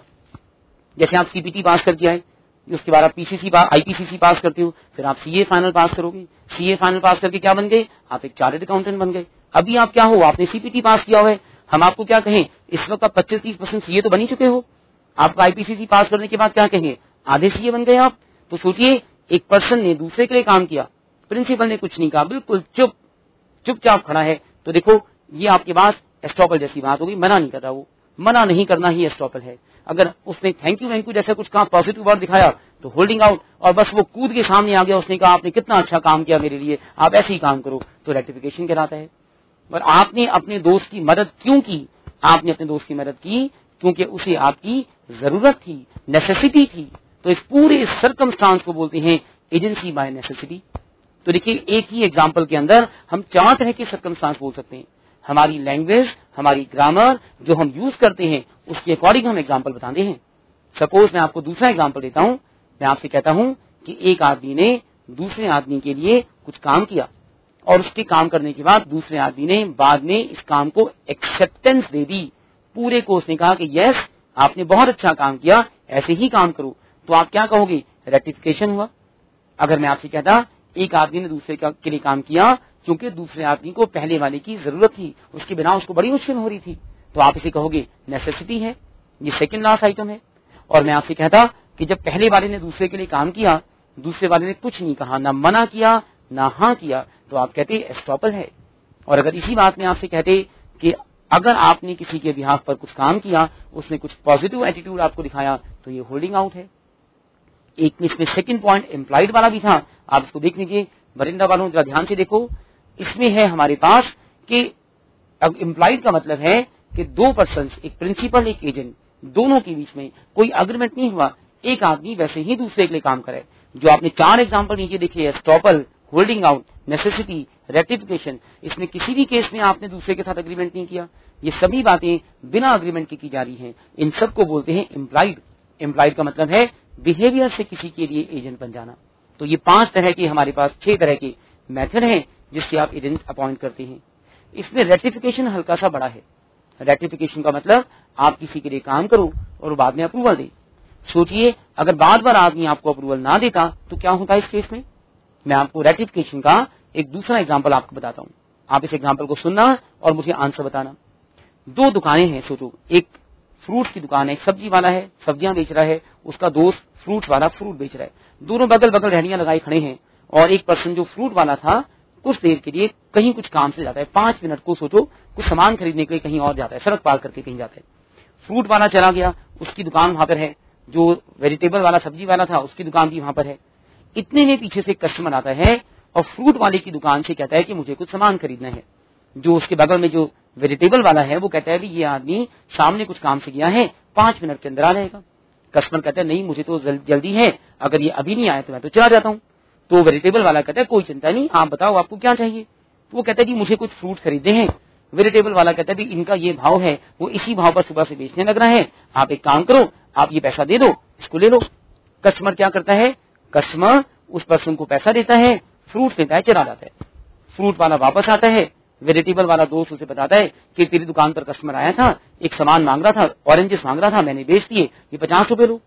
तो फ्रूट वाला कहता है ठीक है आपने बहुत अच्छा काम किया, थैंक्स लॉट, आपने मेरी मदद की और मुझे आपने जो मेरी मदद की मैं इसको एक्सेप्टेंस देता हूँ, मैं बिल्कुल तैयार हूँ, आपने बहुत अच्छा काम किया। इसे बोलते हैं रेटिफिकेशन। अब कस्टमर आया था, अगर हम उसको सामान ना बेचते ना वो चला जाता, ये नेसेसिटी वाली बात भी है। और देखिए इसमें पहले वाले पर्सन ने वेजिटेबल वाले ने फ्रूट वाले के लिए काम किया, कोई रिटर्न एग्रीमेंट तो था नहीं इनके अंदर, तो इसे हम क्या कहेंगे, इसे हम कहते हैं कि दोनों के बीच में इम्प्लॉयड कॉन्ट्रैक्ट हो गया। अब सोचो उल्टा केस देखो कि अगर मान लो, सोच के देखिएगा इस केस में, अगर वो फ्रूट्स जो बेचे गए वो खराब निकले और कस्टमर वापस आया, उसने आकर कहा जी मैंने फ्रूट खरीदे थे इस दुकान से, खराब निकले, तो कौन लायबल है, जो फ्रूट का मालिक था वो प्रिंसिपल लायबल है या जो उसके बिहाफ पर काम करने वाला एजेंट था वो लायबल है। क्योंकि प्रिंसिपल ने एजेंट को बाद में अप्रूवल दी, सामान बेचते टाइम तक अप्रूवल नहीं मिली थी। तो आप क्या कहोगे, क्या इस केस में एजेंट लायबल होगा? तो मैं दोबारा बताता हूं कि एजेंसी बाय रेटिफिकेशन की बात करें, एक आदमी दूसरे पर्सन के बिहाफ पर कुछ काम करता है और काम करने के बाद वाला आदमी इस काम को अप्रूवल दे देता है और अप्रूवल देने के बाद पता लगता है जो सामान बेचा गया उसमें कुछ खराबी थी, तो क्या प्रिंसिपल लायबल है या एजेंट लायबल है या दोनों लायबल है?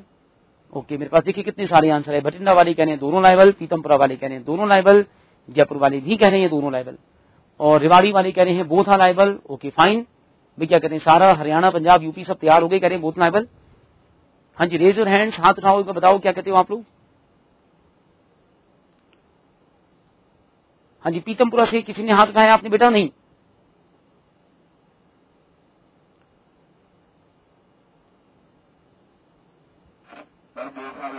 अच्छा बोथ आर लायबल। ओके, अच्छा फरीदाबाद वाले बच्चे कह रहे हैं सिर्फ प्रिंसिपल लायबल है, पटियाला वाले कह रहे हैं बोथ आर लायबल। अच्छा भाई फरीदाबाद से किसने बताया खाली प्रिंसिपल लायबल है? हाथ उठा के बताओ एक बार। हाँ जी, फरीदाबाद पे किसी ने बताया प्रिंसिपल लायबल, हाथ उठाओ। ओके फाइन, ओ साथ वाले को हाथ उठाना पड़ रहा है। हाँ बेटा बताओ खाली प्रिंसिपल लायबल क्यों, एजेंट लायबल क्यों नहीं है?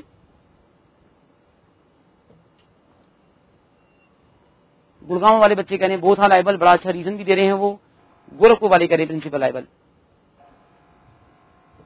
हाँ जी, गोरखपुर पे अच्छा किसने बताया मुझे प्रिंसिपल लायबल है? भी गोरखपुर वाले बच्चे बताओ, रेज योर हैंड। गोरखपुर पे, अच्छा जी मैडम आप बताओ मैडम क्या कहते हो, खाली प्रिंसिपल लायबल क्यों है?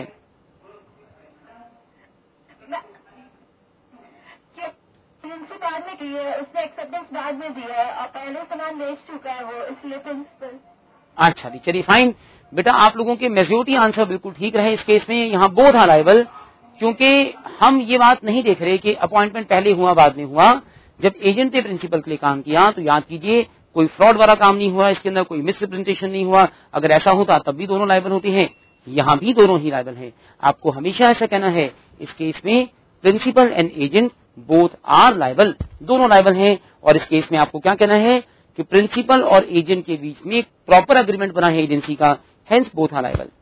मेरे पास एक क्वेश्चन आया है, जयपुर से एक बच्चे ने एक बड़ी अच्छी स्टेटमेंट लिखी है। वो कह रहे हैं कि can we say estoppel is a person who shows he is an employer, for example he is not an employer. Jaipur वाले बच्चे कह रहे हैं क्या हम ऐसी बात कह सकते हैं कि एस्टॉपल का मतलब है एक आदमी कुछ ऐसा शो करता है कि वो एजेंट है और जबकि वो नहीं है। बेटा बिल्कुल ठीक कह रहे हो आप, और ये बात एस्टॉपल में, होल्डिंग आउट में, सभी में है। एक आदमी दूसरे का एजेंट बन के काम कर रहा है और शो कर रहा है कि वो एजेंट है, जबकि वो एजेंट नहीं था।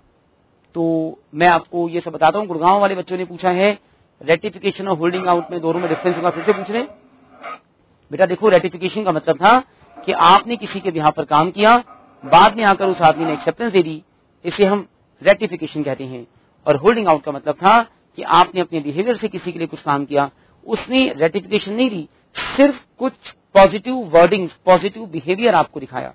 अगर वो कुछ भी पॉजिटिव बिहेवियर आपको ना दिखाए तो आप इसे एस्टॉपल कहते। तो आप लिखिएगा सभी, हेडिंग है क्रिएशन ऑफ एजेंसी, और इसमें लिखिए पहला point, agency bye express agreement. Agency bye express agreement, इसमें लिखिए agency is created by agreement. Agency is created by agreement between the parties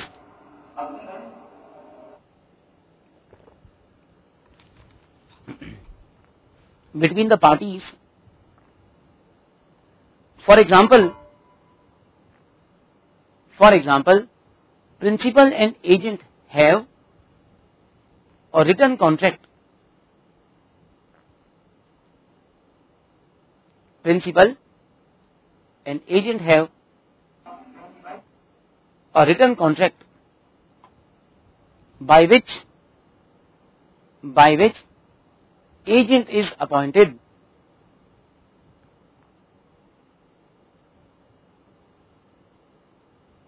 उसके बाद देखिए दूसरा पॉइंट है agency bye employed agreement.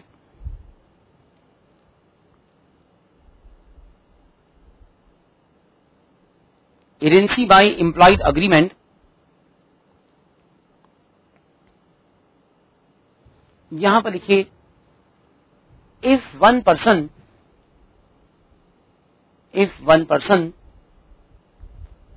Does something, one person does something for another person,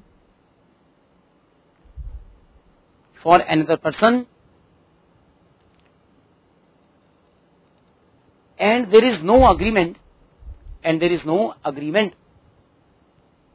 between these two persons,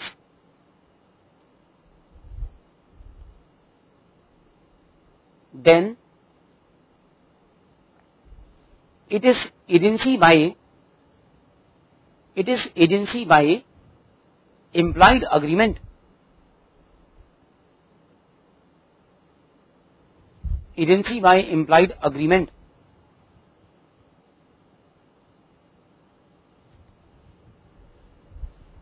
उसके बाद तीसरा agency by estoppel. Agency by estoppel, estoppel के अंदर लिखिएगा the agent does something for principal and the principal does not refuse the agent, principal does not refuse the agent from working. Principal does not refuse the agent from working. So the principal and agent have created an agency by estoppel.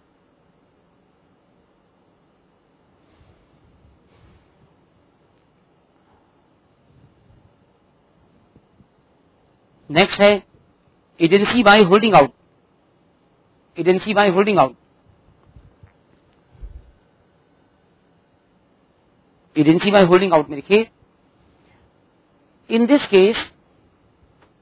Case the principal has done some positive act. Act मतलब ACT act, कोई behaviour. Principal has done some positive act with the agent. Principal has done some positive act with the agent. आपने किसी बच्चे ने जयपुर से पूछा कि positive act का मतलब कैसे बताओगे?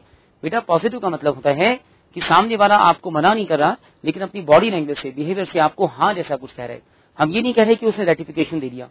अगर वो खुलकर हाँ कह दे तो उसने रेटिफिकेशन दे दिया। सोचो अगर वो धीरे धीरे अपने बिहेवियर से आपको हाँ जैसे वर्डिंग्स बता रहा है तो ये कहलाता है होल्डिंग आउट। तो ये होल्डिंग आउट जब बिल्कुल फ्रेंकली होती है तो वो रेटिफिकेशन कहला जाती है। तो लिखिएगा for example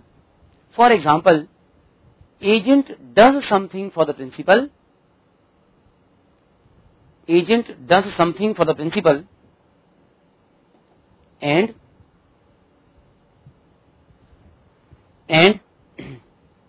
principal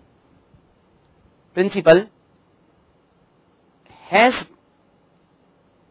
done something positive by which he shows that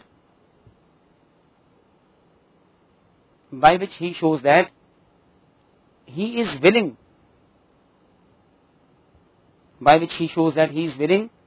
to accept the agency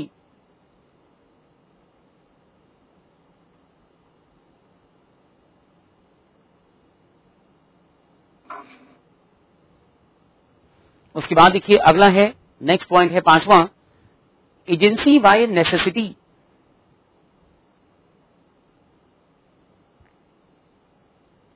agency by necessity, और यहां पर आप लिखिए in this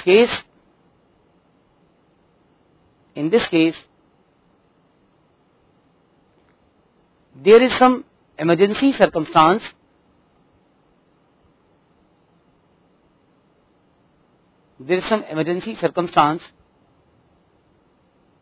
in which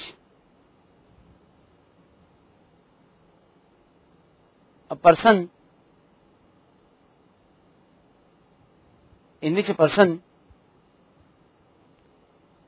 does something on behalf of another person,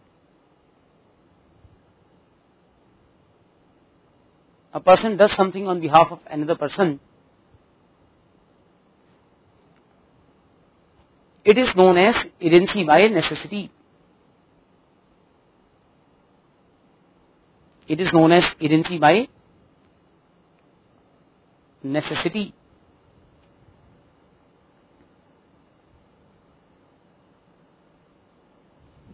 उसके बाद देखिए आखिरी पॉइंट है रेटिफिकेशन। रेटिफिकेशन में आप लिखिए in this concept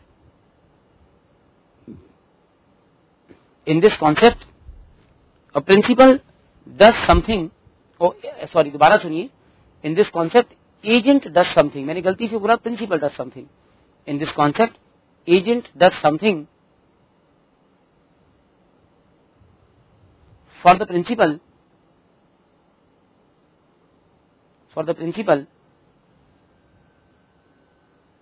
and the principal agrees to the work of agent. Principal agent के किए हुए काम के लिए तैयार हो जाता है, अग्री हो जाता है। Principal agrees to the work of agent. It is known as agency by ratification. It is known as agency by ratification. एक एग्जाम्पल लिख लीजिए इसका, बड़ा अच्छा लिखिए। A is a shopkeeper and he has sold some goods. A is a shopkeeper and he has sold some goods on behalf of B. A एक shopkeeper है जिसने बी के बिहाफ पर गुड्स को बेचा। After which B has agreed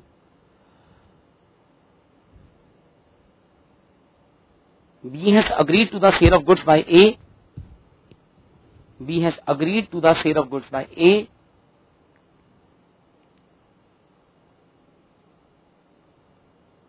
लिखिए this is agency by ratification.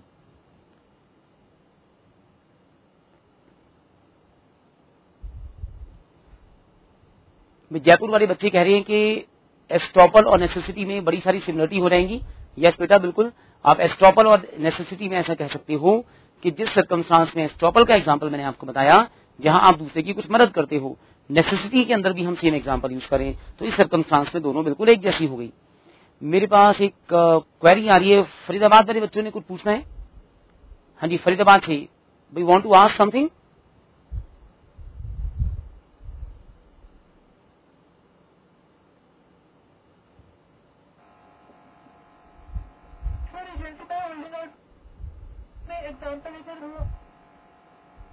Agency by holding out में, अच्छा ठीक है बेटा, मैं एजेंसी बाय होल्डिंग आउट का एग्जांपल आपको दोबारा बताता हूं।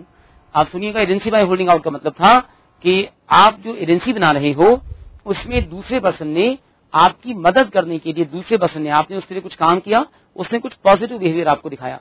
सो तो जैसे मैंने एग्जांपल दिया था कि आप एक शॉपकीपर को गुड्स बेचने में कुछ मदद करते हो, वो आपको थैंक यू कहता है, वो आपको ये नहीं कहता कि आप मेरे लिए ऐसे ही सेल करते रहो, वो चुप भी नहीं बैठा, उसने आपको थैंक यू कहा। तो उसका ये थैंक्स कहना पॉजिटिव बिहेवियर है जो दिखाता है कि उसने आपको अपना एजेंट मान लिया। तो आप ऐसा एग्जांपल बना सकते हो इसके ऊपर। और पीतमपुरा से माइक क्वेरी है। हाँ जी बेटा, पीतमपुरा से बच्चे किसी ने कुछ पूछना है? हाँ बेटा पूछो पीतमपुरा से। सर जितना भी नोट्स लिखवाए, जितने अभी रिटर्न नोट्स लिखवाए सर, उतने एनएफ में पेपर लिखने के लिए। अच्छा, ओहो, मैं समझ गया। आप बेटा, आप भी अपनी टॉपिक से बाहर की क्वेरी पूछे। जस्ट 15 मिनट रुको, मैं आपको बड़ी सारी बातें बताऊंगा। मेरे पास यही एग्जैक्टली क्वेश्चन पटियाला से आया है बच्चों का, वो नोट्स के बारे में पूछना चाहते हैं कि क्या हम कुछ और भी पढ़ें। आप बिल्कुल चिंता मत करो बेटा, जब 10-15 मिनट एजेंसी खत्म हो जाए मैं आपको नोट्स के बारे में बड़ा डिटेल में आपको बताता हूँ। डिटेल में हम देखेंगे इसके बारे में। तो प्लीज अभी पीपीटी लगा देंगे जरा आप सभी। नेक्स्ट हेडिंग डालिए, हमारी हेडिंग है ड्यूटीज ऑफ एन एजेंट। मुझे भटिंडा वाले बच्चे पूछ रहे हैं 5वें पॉइंट का एग्जाम्पल। बेटा 5वां पॉइंट नेसेसिटी था। नेसेसिटी में आप एग्जाम्पल बना सकते हो कि आपने किसी को उसका सामान बेचने में मदद की। आपको मैंने वेजिटेबल सेलर और फ्रूट सेलर का एग्जाम्पल दिया था कि एक वेजिटेबल वाला अपने फ्रेंड फ्रूट वाले को उसकी एब्सेंस में सामान बेचने में कुछ मदद करता है। ये एग्जाम्पल आप यहाँ डाल सकते हो। अच्छा देखिए, ड्यूटीज ऑफ एजेंट आपके सामने है। आप सभी देखिए एजेंट्स की क्या ड्यूटीज हैं। एजेंट्स की बड़ी सारी ड्यूटीज हैं एक्चुअली, तो मैं एक बार आपको सारी ड्यूटीज आपको दिखाता हूँ। देखिए ये ड्यूटीज हैं एजेंट की आपके सामने। सबसे पहली ड्यूटी देखिएगा, जरा समझ लीजिएगा, ड्यूटीज को हम ऐसी नोट करेंगे बाद में। सबसे पहली ड्यूटी है कि एजेंट जब काम करेगा तो प्रिंसिपल की डायरेक्शंस के अकॉर्डिंग काम करेगा। जैसे प्रिंसिपल ने कहा वैसे ही काम करेगा। एजेंट प्रिंसिपल की बताई हुई पावर से बाहर जाकर काम नहीं करेगा। तो कोई भी एजेंट प्रिंसिपल की डायरेक्शन के अकॉर्डिंग काम करेगा। सेकंड है, इन the absence of any direction, अगर कोई डायरेक्शन नहीं है, प्रिंसिपल बता नहीं पा रहा आपको काम कैसे करें, तो फिर आप क्या करोगे? कोई चिंता नहीं। अगर आपका प्रिंसिपल आपको बताने को तैयार नहीं है, आपके पास सामने नहीं है, तो आप इस केस में जो आपके कस्टम्स होते हैं, कस्टम मतलब रीति रिवाज, ट्रेडिशंस, जो आपके रीति रिवाज होते हैं, कस्टम्स होते हैं, उनके अकॉर्डिंग काम करिए। जैसे आपके इलाके में बिजनेसमैन काम करते होंगे, ऐसे ही एजेंट काम करे। तो पहली बात पूछें, एजेंट कैसे काम करे प्रिंसिपल के लिए? तो आप कहो एजेंट जैसे प्रिंसिपल ने कहा है वैसे ही काम करे। फिर आपसे पूछें, अगर प्रिंसिपल ने कुछ खास काम करने के बारे में अभी नहीं बताया, कैसे काम करें? कहिए जैसे बाकी लोग काम करते हैं, जैसे रीति रिवाज हैं, उनके अकॉर्डिंग काम किया जाए। तीसरा पॉइंट है, अगर एजेंट कुछ अलग तरह से काम कर दे, मान लीजिए आपके इलाके में काम होना था कि एक एजेंट प्रिंसिपल के लिए गुड्स को बेचता है, क्रेडिट बेसिस पर गुड्स को बेचा जाता है, तो 1 हफ्ते का क्रेडिट मिलता है, कस्टमर को 1 हफ्ते के बाद टाइम मिलता है पैसा देने को। एजेंट ने कस्टमर को सामान बेचा, 10 दिन के क्रेडिट पे सामान बेचा। अगर इससे कोई नुकसान हो जाए प्रिंसिपल का, तो लॉ कहता है फिर इस नुकसान को एजेंट पूरा करेगा। तो मैंने तीसरा पॉइंट क्या लिखवाया? इफ एजेंट एक्ट अदरवाइज, अगर एजेंट कुछ अलग तरीके से काम करेगा तो इसके बिहाफ पर जो नुकसान होगा एजेंट को ही पूरा करना पड़ेगा। चौथा पॉइंट है, विशेषता पे प्लीज एक बार साउंड चेक कराएंगे। चौथा पॉइंट है, एजेंट जब भी प्रिंसिपल के लिए काम करेगा, ये बड़ा इंपॉर्टेंट पॉइंट है, एजेंट प्रिंसिपल को प्रॉपर बुक्स ऑफ अकाउंट, पूरे बुक्स ऑफ अकाउंट बना कर देगा। एजेंट ने प्रिंसिपल के लिए काम किया, रिकॉर्ड बनाई कि एजेंट ने क्या काम किया, कितना खर्चा हुआ, कितनी इनकम कमाई, और ये सब बनाकर प्रिंसिपल को दे। इसे बोलते हैं सेक्शन 213 के अंदर कि एजेंट प्रिंसिपल को प्रॉपर बुक्स ऑफ अकाउंट बनाकर देगा। अगला पॉइंट है 214 नंबर सेक्शन कि एजेंट प्रिंसिपल के लिए जब भी काम करेगा, कोई भी प्रॉब्लम आती है प्रिंसिपल से पूछे कि सर बताओ मैं कैसे काम करूं। प्रिंसिपल से इंस्ट्रक्शन ले। एजेंट की ड्यूटी है प्रिंसिपल से बार बार पूछने की। अगर एजेंट प्रिंसिपल से नहीं पूछता और इससे प्रिंसिपल का कोई नुकसान होता है तो उस नुकसान को एजेंट ही बियर करेगा। तो हमारे पास देखिए सेक्शन है कि एजेंट को प्रिंसिपल से इंस्ट्रक्शंस देनी है, कम्युनिकेशन करना है, बातचीत करनी है बार बार। अगला पॉइंट है एजेंट प्रिंसिपल के बिजनेस से कोई भी चोरी छिपे कोई प्रॉफिट नहीं कमाएगा। तो ऐसा नहीं कि प्रिंसिपल ने कुछ काम किया, प्रिंसिपल की बिहाफ पर आप काम करते हो, आप उससे चोरी छिपे कोई प्रॉफिट कमाए। बड़ा बढ़िया एग्जांपल देखिए, एक कंपनी है होंडा मोटर्स। होंडा मोटर्स का एक डीलर है जो होंडा कंपनी की गाड़ियां बेचा करता है। अभी क्या होता है, आप क्या सोचो, मैरिज का सीजन है, शादियों का सीजन चलने लग रहा है। होंडा कंपनी की 4 कार होंडा के डीलर के शोरूम में खड़ी थी। डीलर ने क्या किया, शादियों के सीजन में इन कार को किराए पर देना शुरू कर दिया। कार आई है, कस्टमर को बेची जाएगी हफ्ते भर के बाद, हफ्ते भर के कार को किराए पे चढ़ा दिया। ऐसा कुछ नहीं कर सकते आप। प्रिंसिपल की प्रॉपर्टी से एजेंट चोरी छिपे कोई प्रॉफिट नहीं कमाएगा। उसके बाद अगला पॉइंट है 218 नंबर सेक्शन कि कोई भी एजेंट जब काम करेगा तो प्रिंसिपल के बिहाफ पर जो पैसा इकट्ठा करेगा सारा ईमानदारी से प्रिंसिपल को दे देगा। इसे बोलते हैं सारे पैसे को प्रिंसिपल के पास रेमिट किया जाएगा, ठीक से भेजा जाएगा। अगला पॉइंट है कि एजेंट प्रिंसिपल के लिए काम करते हुए अपने आप अपनी डीलिंग शुरू नहीं करेगा। मतलब सोचो, एजेंट ऐसा नहीं करेगा कि प्रिंसिपल का सामान बेच रहा है और प्रिंसिपल से कस्टमर्स को भगाता है, अपने पास से जाता है, अपना पर्सनल कॉन्ट्रैक्ट बनाता है अपनी गुड्स को बेचने का। ऐसा नहीं हो सकता। ऐसी जैसे कभी कभी देखिए, बड़ा अच्छा एग्जांपल, आपके घर में मान लीजिए एक बीपीएल का टेलीविजन है, मान लो वो खराब हो जाता है। बीपीएल का टेलीविजन आपने खरीदा था, गारंटी खत्म हो चुकी है। आप कंपनी के शोरूम में फोन करते हो सर्विस सेंटर पर, सर्विस सेंटर का मैकेनिक आपके पास आता है और आपसे कहता है कि अगर आप इसे कंपनी से ठीक कराएंगे तो 2000 रुपए लगेंगे, आप एक काम करो मुझसे पर्सनली ठीक करा लो, मैं 1500 रुपए में ठीक कर दूंगा। तो एजेंट ऐसा काम नहीं कर सकता है। अगर एजेंट ने किया तो जो भी प्रिंसिपल का नुकसान हुआ एजेंट उसे पूरा करेगा। उसके बाद अगला पॉइंट है to work with skill and diligence. Diligence का मतलब होता है केयरफुली, ध्यान से। तो पॉइंट है to work with skill and diligence. कोई भी एजेंट जब काम करेगा तो प्रिंसिपल के लिए पूरा ध्यान से, स्किल से, नॉलेज लगाकर काम करेगा। ऐसा नहीं कि दिमाग बिल्कुल बंद करके काम करे, प्रिंसिपल को नुकसान करा दे।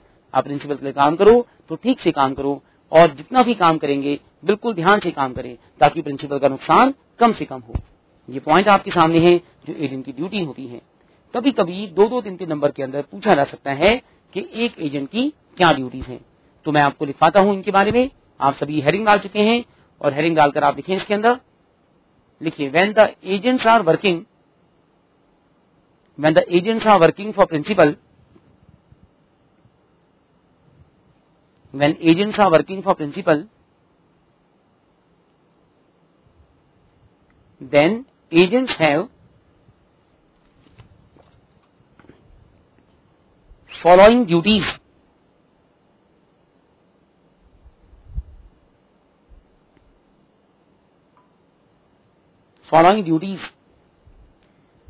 Number 1, every agent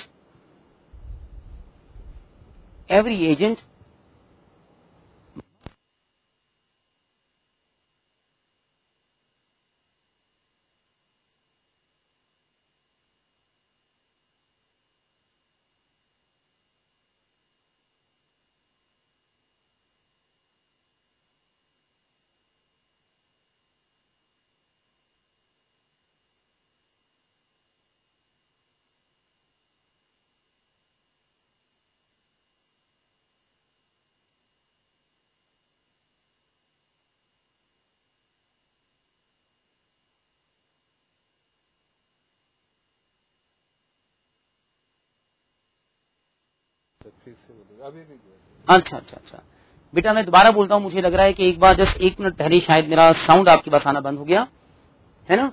मुझे लग रहा है कि मेरा साउंड आपके पास 1 मिनट पहले आना बंद हो गया। तो मैं एक बार दोबारा से बोलता हूँ, आप सभी सुनिएगा। और मैंने फर्स्ट पॉइंट बोला था, आप एक बार सभी दोबारा सुनिए। पहला पॉइंट मैं बोला था, जिन्होंने लिख चुके हो वो दोबारा ना लिखें, आप सभी सुनिएगा। मैंने पहला पॉइंट में बोलता हूँ every agent must work in business. जो मैंने पहले बोला था और जो अभी बोलूंगा लैंग्वेज में एक आध वर्ड बदल सकता है। Every agent must work in business according to the directions of principal. According to the directions of principal. According to the directions of principal. Number 2, in the absence of direction, अगर कोई direction हमें ना मिले, in the absence of direction the agent must work according to customs, customs के bracket में लिख लीजिए traditions, according to customs bracket में लिखिए traditions। तीसरा point, under section 211 211 under section 211 if the agent does something other, agent कुछ और काम करे, then agent will be liable to compensate the principal, agent will be liable to compensate the principal for such work, agent principal को compensate करेगा इस काम के लिए अगर प्रिंसिपल का नुकसान हुआ हो। For such work if the principal suffers any loss, if the principal suffers any loss. अगला पॉइंट है इसके अंदर, under section 213 213 number section, under section 213 the agent must submit, submit मतलब देना, agent must submit proper books of accounts, agent must submit proper books of accounts to the principal, agent must submit proper books of accounts to the principal. अगला point, under section 214 214 number section, under section 214 the agent must communicate with the principal, agent principal के साथ communicate करेगा। उसके बाद अगला point, the agent must not make secret profit, मतलब अपने आप कोई पर्सनली इनकम नहीं कमाएगा। Agent must not make secret profit on behalf of principal,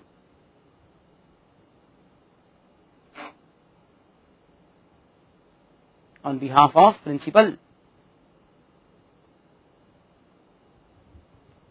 next point है अगला, under section 218 218 under section 218 the agent must remit, remit है REMIT, remit मतलब भिजवाना, पैसा भिजवाना। The agent must remit all money जितना भी पैसा है प्रिंसिपल का, agent must remit all money payable to principal.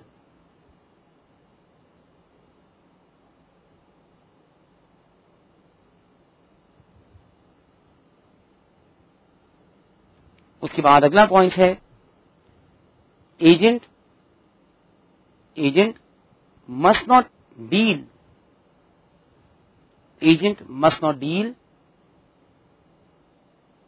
On his own, अपने बिहाफ पर। Agent must not deal on his own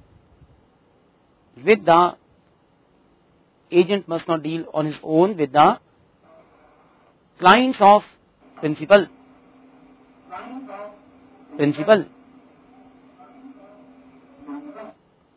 Jaipur वाले बच्चे पूछ रहे हैं कि जो प्रिंसिपल को पैसा भेजेंगे तो क्या एजेंट अपना हिस्सा, अपना कमीशन माइनस कर सकता है? यस बेटा, एजेंट अपना कमीशन माइनस करे, उसके बाद भेजे, कोई दिक्कत नहीं।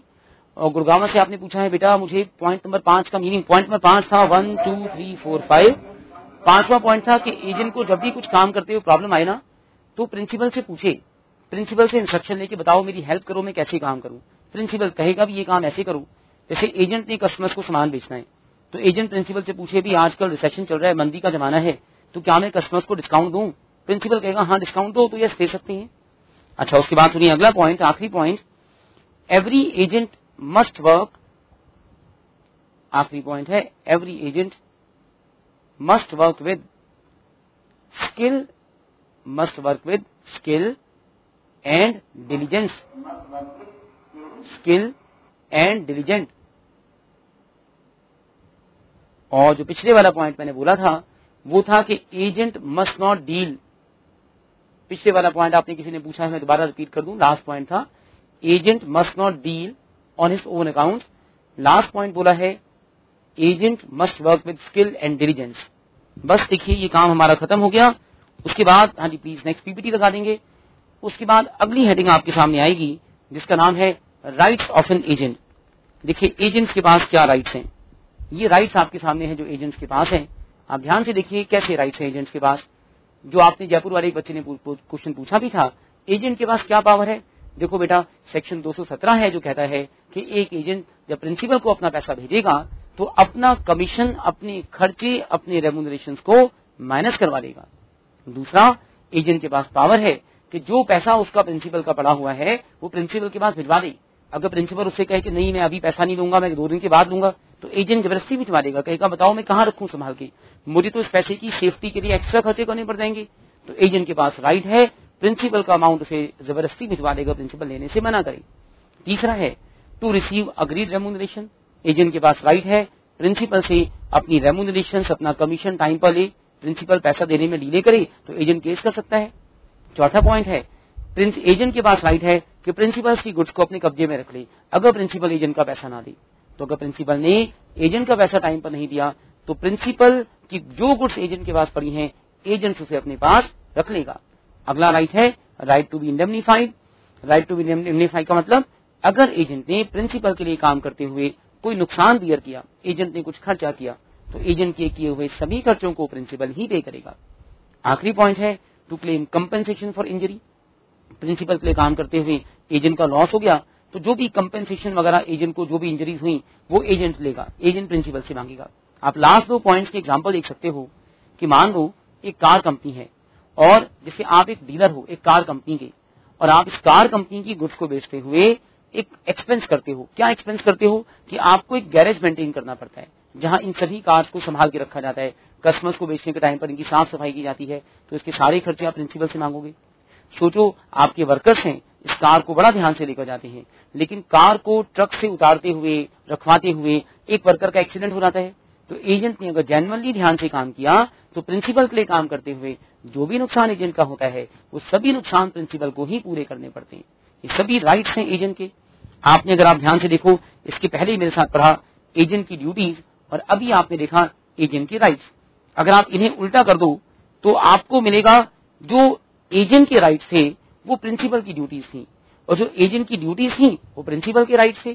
तो अभी जो हम लोग पढ़ने लग रहे हैं ना, आप देख रहे हो राइट्स ऑफ एन एजेंट आपके सामने स्क्रीन पर चल रहा है। जो एजेंट की राइट हैं ये चीजें प्रिंसिपल की ड्यूटीज हैं।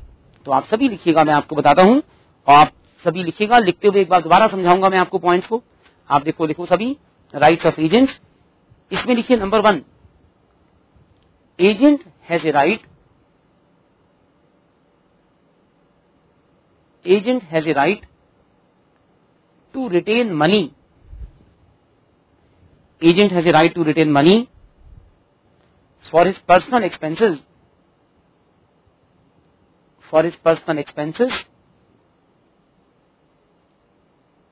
and commissions. उसके जो पर्सनल खर्चे हैं काम करते हुए और जो कमीशंस उसको जो मिलना है कमीशन वगैरह and commissions. Second point,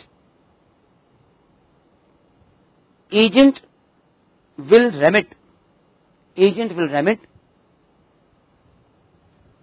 the money of principal. Agent will remit the money of principal to the principal.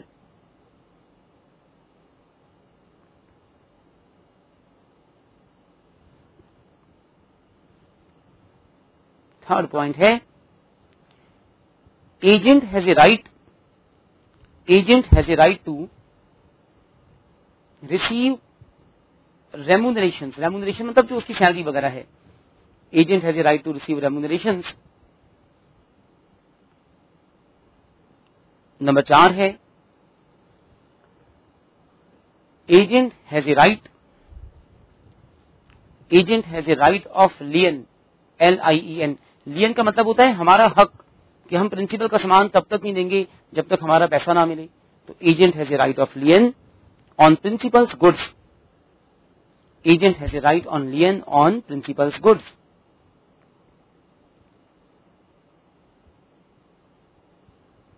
उसके बाद देखिए अगला पॉइंट है एजेंट हैज ए राइट, अगला पॉइंट है agent has a right to be indemnified,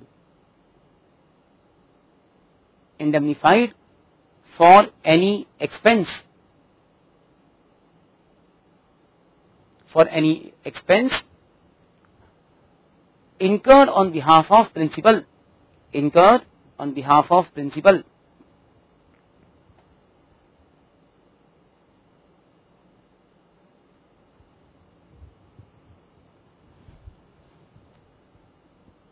उसके बाद देखिए आखिरी राइट है agent has a right,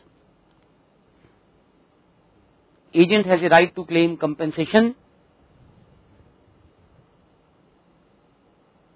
agent has a right to claim compensation for any injury or loss, any injury or loss incurred by him, incurred by him while working for principal, principal के लिए काम करते हुए, while working for principal।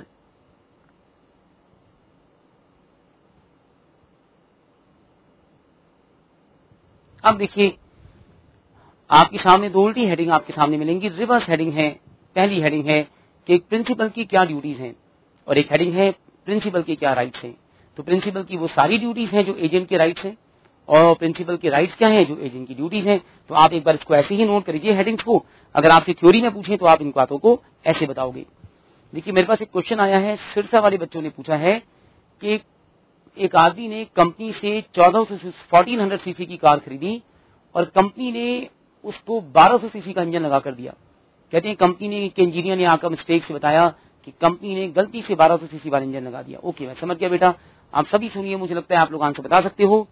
Sirsa वाले बच्चे question कह रहे हैं, बताओ। कह रहे हैं भी हमारे हरियाणा में क्या हुआ कि एक आदमी कार के डीलर के पास गया, 1400 सीसी की कार खरीदने गया। सोचो आप एक होंडा सिटी खरीदने गए, और होंडा सीएल वालों ने क्या किया, होंडा मोटर्स ने क्या किया, होंडा सिटी की जगह मारुति 800 का इंजन उसमें लगा के आपको बेच दिया। गलती से लगा दिया, जो इंजन लगाना था उसका छोटा इंजन लगाकर आपको बेच दिया। अब बताइए कौन लायबल है, प्रिंसिपल लायबल है या एजेंट लायबल है? बिल्कुल ठीक, गुड़गांव वाले बच्चे कह रहे हैं होंडा सिटी 1500 सीसी वाली है। बेटा बिल्कुल ठीक कह रहे हो आप। तो कहते हैं एक पर्सन ने आपको एक कार बेची जिसमें जो इंजन उसने लगाना था कार की कंपनी ने गलती से छोटा इंजन लगा दिया। तो क्या कहते हो आप, इसमें प्रिंसिपल लायबल है, एजेंट लायबल है? भाई इसमें हम कहेंगे दोनों लायबल है। जो मिस्टेक हुई वो प्रिंसिपल के बिहाफ पर हुई, लेकिन मिस्टेक को कस्टमर तक पहुंचाने वाला काम एजेंट ने किया, और इसमें दोनों ही लायबल है। गुड़गांव से आंसर आया है बोथ लायबल। गोरखपुर वाले बच्चे भी कह रहे हैं बोथ लायबल। सभी आंसर बिल्कुल ठीक है, बोथ आर लायबल। तो आइए हम उसके बाद अपनी आखिरी हेडिंग बस पढ़ेंगे। हमारे पास लास्ट हेडिंग्स हैं, उसके बाद मैं आपको कुछ क्वेश्चन बताता हूं। एजेंट कब पर्सनली लायबल होता है ये हेडिंग्स मैं आपको बता चुका हूं। और अब देखिए एक हेडिंग आपको मिलेगी सब एजेंट। आप सब एजेंट की बातें देखिए, बहुत इंपॉर्टेंट कॉन्सेप्ट है, केसेस के पॉइंट ऑफ व्यू से बड़ा इंपॉर्टेंट है। कॉन्सेप्ट का नाम है सब एजेंट। तो आप सभी हेडिंग डालिए सब एजेंट, और सब एजेंट के कॉन्सेप्ट को समझिए क्या होता है। आप सुनिए सब एजेंट क्या होता है। आप सभी देखिए बड़ा बढ़िया केस के कहते हैं सब एजेंट का मतलब क्या होता है। देखो जैसे कंपनी है बहुत बढ़िया, आपने सबने अपने शहरों में देखा होगा, जैसे आप लोग अपनी गाड़ियों के लिए बैटरी खरीदते हैं, घर के इन्वर्टर के लिए बैटरी खरीदते हैं। एक बहुत बड़ी कंपनी है, उसका नाम है एक्साइड। देखो आई लिव इन दिल्ली, मैं दिल्ली में रहता हूँ। हमारे यहाँ एक्साइड कंपनी का एक बहुत बड़ा हेड ऑफिस है। हमारे दिल्ली में एक जगह है call Connaught place, Connaught place के पास एक्साइड का बहुत बड़ा ऑफिस है। तो एक्साइड एक बहुत बड़ी कंपनी है, और पूरे इंडिया में एक्साइड क्या करती है कि बैटरीज बनाकर बेचा करती है। आप सभी सुनिएगा क्या हुआ, एक्साइड जो बैटरी बनाकर बेचता है, अब एक्साइड पूरे इंडिया में खुद बैटरीज नहीं बेच पाता। तो जैसे आप हरियाणा में रहते हो, पंजाब में रहते हो, यूपी में रहते हो, हिमाचल में रहते हो, तो एक्साइड ने हर स्टेट के लिए हरियाणा रूपी पंजाब सभी स्टेट के लिए बड़े बड़े डीलर्स अपॉइंट किए। अब हरियाणा का एक डीलर है, यूपी का एक डीलर है, तो पूरे हरियाणा का जो डीलर है वो भी हरियाणा में जगह शोरूम नहीं खोल सकता। इस डीलर ने आगे अपने एजेंट अपॉइंट कर दिए, उन एजेंट्स ने आगे अपने और एजेंट अपॉइंट कर दिए। तो एक प्रिंसिपल है, प्रिंसिपल का एक एजेंट है और एजेंट का एक और एजेंट है। तो एजेंट का एजेंट प्रिंसिपल के लिए कहलाता है सब एजेंट। जैसे मान लीजिए एक पर्सन एक्स का बच्चा और एक्स के चाइल्ड का चाइल्ड, वो एक्स का कहलाता है ग्रैंड चाइल्ड। तो ऐसे ही प्रिंसिपल के एजेंट का एजेंट कहलाता है सब एजेंट। तो हमारा लॉ कहता है कि एक प्रिंसिपल ने जब सब एजेंट अपॉइंट करवाया, मतलब प्रिंसिपल ने एजेंट अपॉइंट किया, एजेंट ने सब एजेंट अपॉइंट किया, तो मेन प्रिंसिपल का सब एजेंट के साथ सीधा कोई कनेक्शन नहीं है। दोनों का जो कनेक्शन है वो बीच वाली पार्टी के थ्रू, एजेंट के थ्रू है। समझिए एक मेन प्रिंसिपल है एक्स का एजेंट है वाई का एजेंट है जेड। तो एक्स के लिए जेड एक सब एजेंट है। अब इसमें क्या खास बात होती है, अगर ये आदमी जेड कोई कॉन्ट्रैक्ट बनाता है तो उसका प्रिंसिपल वाई लायबल है और वाई का प्रिंसिपल एक्स भी लायबल है। उल्टा देख रहे हैं, अगर सब एजेंट जेड कोई काम करे तो लायबिलिटी वाई और एक्स दोनों पर आती है। लेकिन सीधा देखिए समझ के, अगर एक्स वाई को कोई ऑर्डर दे तो वाई उसे पूरा करेगा, वाई जेड को ऑर्डर दे तो जेड उसे पूरा करेगा। क्या एक्स सीधा जेड को ऑर्डर दे सकता है? ये बात समझने वाली है। मैं आपको दोबारा बताता हूं। एक्स एक कंपनी है, देखिए बड़ा सुंदर सा केस, देखिए आपको बड़ा बढ़िया समझ में आएगा, रियल केस है। एक बहुत बड़ी कंपनी है डनलप आपने सुना होगा, टायर बनाया करता है। तो डनलप एक बहुत बड़ी कंपनी है, तो टायर्स बनाता है।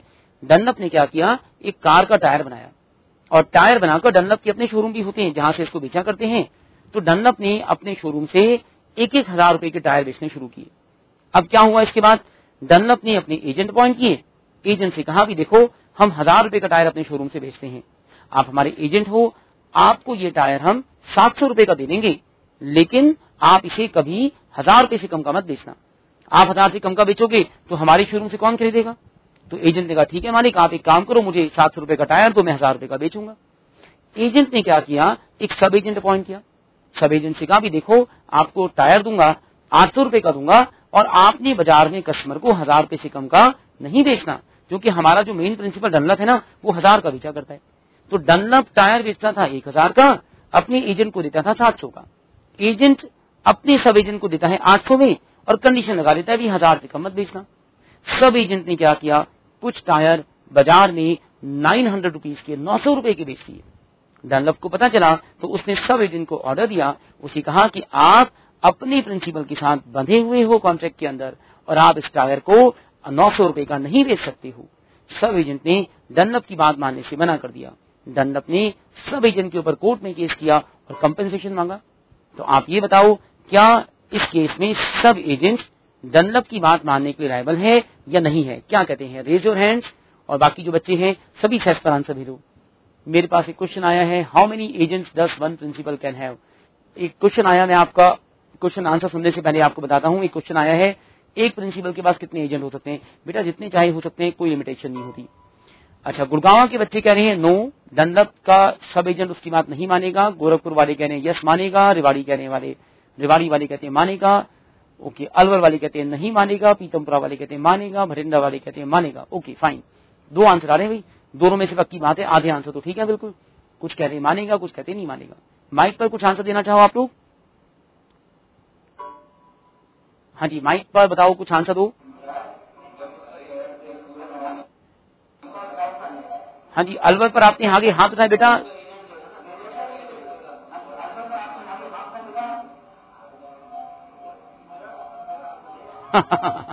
अच्छा जी, हाँ जी, और कहीं से बताओ। फरीदाबाद पे एक बच्चा, वो कहाँ गई, पूजा कहाँ गई फरीदाबाद वाली, वो आंसर देती थी हमेशा।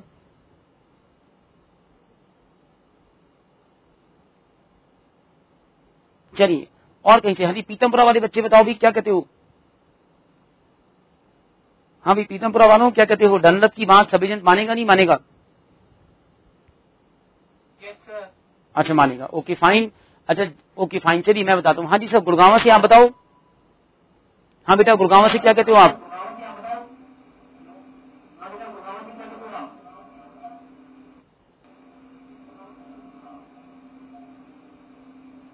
चलिए, देखिए मैं आपको आंसर बताता हूं, इसका आंसर सुनिए। सब एजेंट डनलप की बात नहीं मानेगा, क्योंकि सब एजेंट का डनलप के साथ कोई अग्रीमेंट नहीं है। डनलप का अपने सब एजेंट के ऊपर सीधा कोई कंट्रोल नहीं है। डनलप ना ही सब एजेंट से कंपेंसेशन मांग सकता है। तो हमारा लॉ कहता है कि जब आपने एक सब एजेंट अपॉइंट करवाया, मतलब आपने एजेंट अपॉइंट किया, एजेंट ने एजेंट अपॉइंट किया, तो सब एजेंट सिर्फ बीच वाले एजेंट की बात, अपने प्रिंसिपल की बात मानेगा, मेन प्रिंसिपल की बात नहीं मानेगा। तो आप सभी लिखिएगा सब एजेंट के अंदर ऐसा लिखिए, सब agent means a person, sub agent means a person who has been appointed by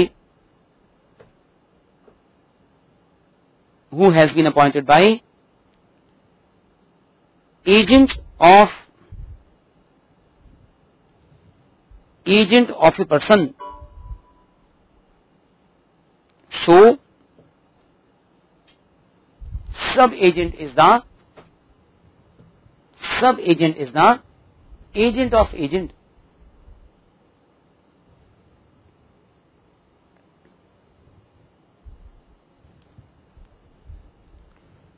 इसी केस में आप आगे लिख रहे हैं,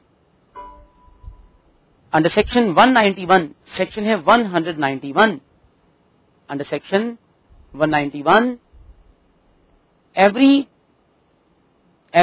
सब agent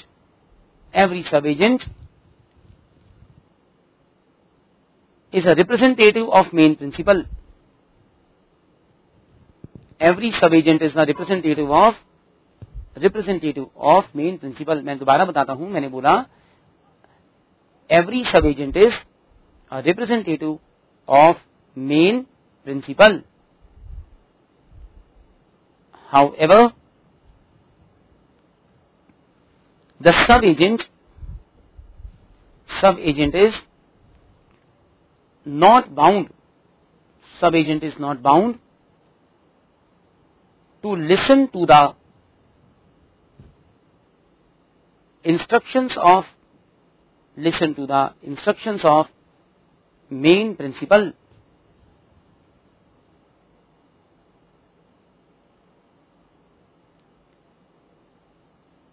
In this case, if the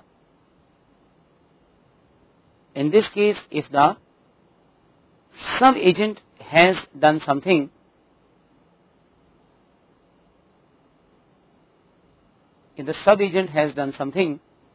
then the main principal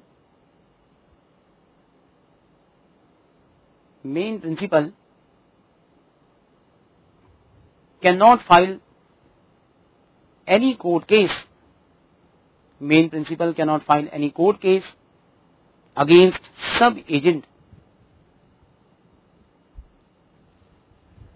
Cannot file any court case against the sub-agent.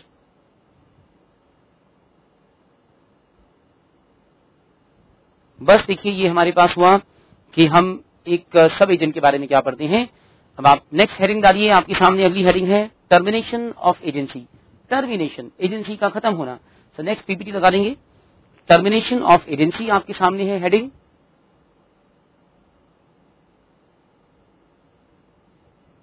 अच्छा, एक क्वेश्चन आया, देखिए मेरे पास जयपुर वाले बच्चे पूछ रहे हैं, क्या एक एजेंट सब एजेंट अपॉइंट कर सकता है प्रिंसिपल की परमिशन के बिना?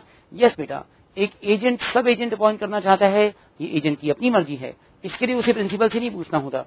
प्रिंसिपल की परमिशन की रिक्वायरमेंट ही नहीं है और हर एजेंट के पास हक है अपना सब एजेंट अपॉइंट करने का। तो हम लोग पढ़ेंगे टर्मिनेशन। नेक्स्ट पीपीटी प्लीज लगा देंगे, हेडिंग है टर्मिनेशन ऑफ एजेंसी, और इसके बारे में आप सभी समझिए एजेंसी टर्मिनेट कैसे होती है। टर्मिनेशन का मतलब है खत्म होना। सबसे पहली बात देखिए, एजेंसी खत्म होती है जब पार्टीज कोई काम करती है एजेंसी खत्म करने के लिए, इसे बोलते हैं बाय एक्ट ऑफ पार्टीज। दो पार्टी चाहती हैं एजेंसी खत्म कर दें। दूसरा, हम इसमें क्या पढ़ते हैं कि जैसे एक्ट ऑफ पार्टी कैसे होता है कि पार्टीज में अग्रीमेंट हो गया, प्रिंसिपल और एजेंट ने डिसाइड किया कि एजेंसी खत्म कर देंगे, तो एजेंसी को खत्म कर सकते हैं। सेकंड स्टेप है कोई रीजनेबल नोटिस दिया जाए। जैसे मान लो एक पार्टी ने दूसरे को नोटिस दिया, एजेंट ने कहा कि मैं एजेंट नहीं बनना चाहता, आपको नोटिस दे रहा हूं, 20 दिन के बाद एजेंसी छोड़ दूंगा। या प्रिंसिपल ने एजेंट से कहा कि आपको नोटिस दे रहे हैं कि आप हमारे एजेंट नहीं रहे, तो इस केस में क्या होगा देखो कि कि जब भी दो पार्टीज ने एक दूसरे को नोटिस दिया तो एक सेकंड प्लीज रुकिएगा जरा, राइट। सो जब दो पार्टीज ने एक दूसरे को नोटिस दिया, नोटिस देते ही एजेंसी खत्म हो जाती है। तो ये आपके सामने है। तो एक पार्टी ने नोटिस दिया, नोटिस देते ही एजेंसी खत्म हो जाती है।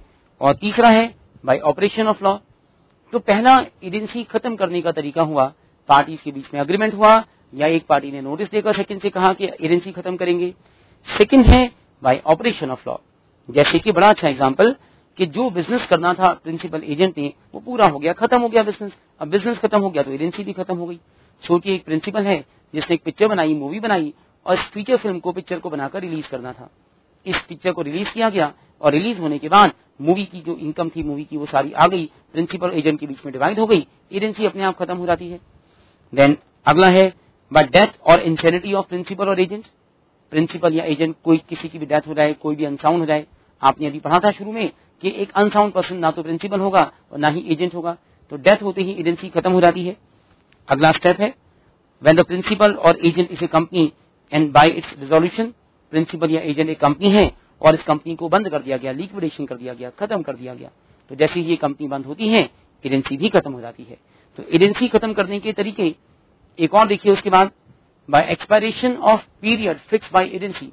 एजेंसी बनाई गई थी किसी खास टाइम के लिए, जैसे मान लो आपने किसी को एजेंट अपॉइंट किया 2 साल के लिए, अब 2 साल खत्म हुए, एजेंसी अपने आप खत्म हो जाती है। ऐसे ही है by performing of contract of agency. आपने एजेंट को अपॉइंट किया सिर्फ 1-2 किसी खास काम के लिए, काम पूरा हुआ तो भी एजेंसी पूरी हो गई। ये बात अगर आप देखोगे ना तो ऊपर पॉइंट नंबर 1 के अंदर भी कवर हो जाती है, जहां बिजनेस खत्म हो गया। यहाँ पर है बिजनेस खत्म नहीं हुआ, सिंपल कॉन्ट्रैक्ट खत्म हो गया। तो ये सभी बिल्कुल एक ही जैसे काम करने वाली बातें हैं। नेक्स्ट है by destruction of subject matter. आपने एक आदमी को एजेंट अपॉइंट किया, उसे कहा भी हमारे पास एक बिल्डिंग है, इस बिल्डिंग को किराए पर देना है, आप मेरे एजेंट बन जाओ, बढ़िया से किराएदार को ढूंढ के बिल्डिंग किराए पर दो, मुझे इतना पैसा दो, मैं आपको कमीशन दूंगा। अब पता लगा कि बिल्डिंग डिस्ट्रॉय हो गई, बिल्डिंग में आग लग गई। अगर प्रॉपर्टी ही खत्म हो गई तो एजेंसी भी खत्म हो जाती है। ये तरीके हैं आपके सामने एजेंसी खत्म करने के। देन एक और है कि principal becoming an alien enemy. आप याद कीजिए इंडियन कॉन्ट्रैक्ट एक्ट के अंदर हम एनिमी फॉरेनर के साथ कॉन्ट्रैक्ट नहीं बना सकते हैं। अगर आपने कॉन्ट्रैक्ट बनाया और कॉन्ट्रैक्ट बनाने के बाद वो आदमी एक एनिमी हो गया तो प्रिंसिपल या एजेंट में से कोई भी अगर एक फॉरेन कंट्री का पर्सन था और इंडिया की लड़ाई शुरू हो जाए फॉरेन कंट्री के साथ तो हमारा अग्रीमेंट खत्म हो जाता है। ये सभी तरीके एजेंसी खत्म करने के लिए होते हैं। तो आप सभी इनको लिखें, हेडिंग डाल चुके हैं टर्मिनेशन ऑफ एजेंसी। इसके अंदर ऐसे लिखिएगा, पहला point, first point, point number 1, agency is terminated. Agency is terminated by the act of parties.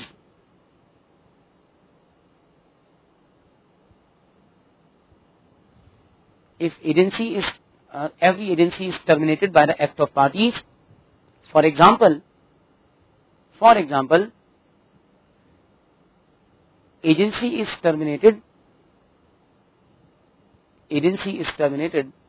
by agreement.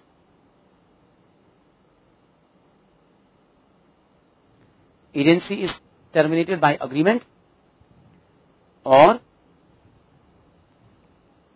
agency is terminated by notice, by one party to another। एक party दूसरे को notice देती है। उसके बाद अगला पॉइंट है second point, agency is also terminated. Agency is also terminated bye operation of law. Operation of law का मतलब लॉ से। मेरी बारी से एक क्वेश्चन आ रहा है बेटा, आप लोगों को बस ये पॉइंट लिखवाती ही मैं आपको क्वेश्चन आंसर दूंगा। Agency is terminated bye operation of law. For example, ये सेकंड पॉइंट चल रहा है, इसके अंदर लिख रहे हैं फॉर एग्जाम्पल। आप लिखिए फॉर एग्जाम्पल नंबर 1। अब एग्जाम्पल नंबर 1 लिख रहे हैं, इसमें जो आपके सामने स्क्रीन पर सारे पॉइंट चल रहे हैं हम इन सभी पॉइंट्स को लिखेंगे। For example number 1, this business of agency is completed. For example number 1, business of agency is completed. Bracket में लिखिए section number 201, 201। Section number 201 201। Example number 2, death और इंसैनिटी ऑफ प्रिंसिपल और एजेंट। डेथ और insanity of principal और agent, section number 201 201।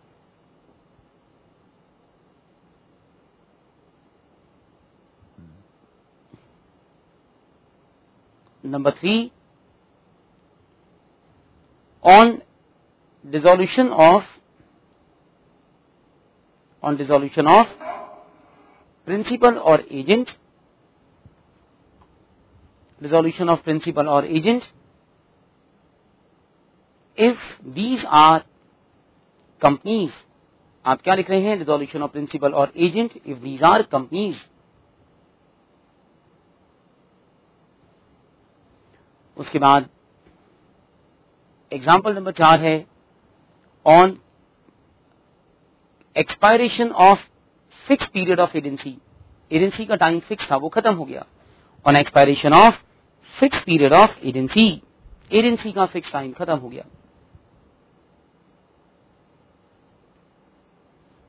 अगला point है, by performance of contract of agency. बिल्कुल आपके सामने लिखे हैं, सारे पॉइंट यही हैं। Bye performance of contract of agency,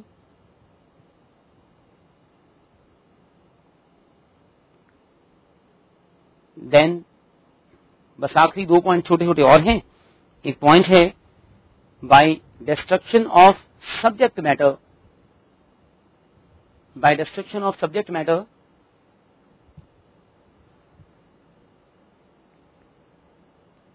और लास्ट है, इफ प्रिंसिपल और agent become alien enemy.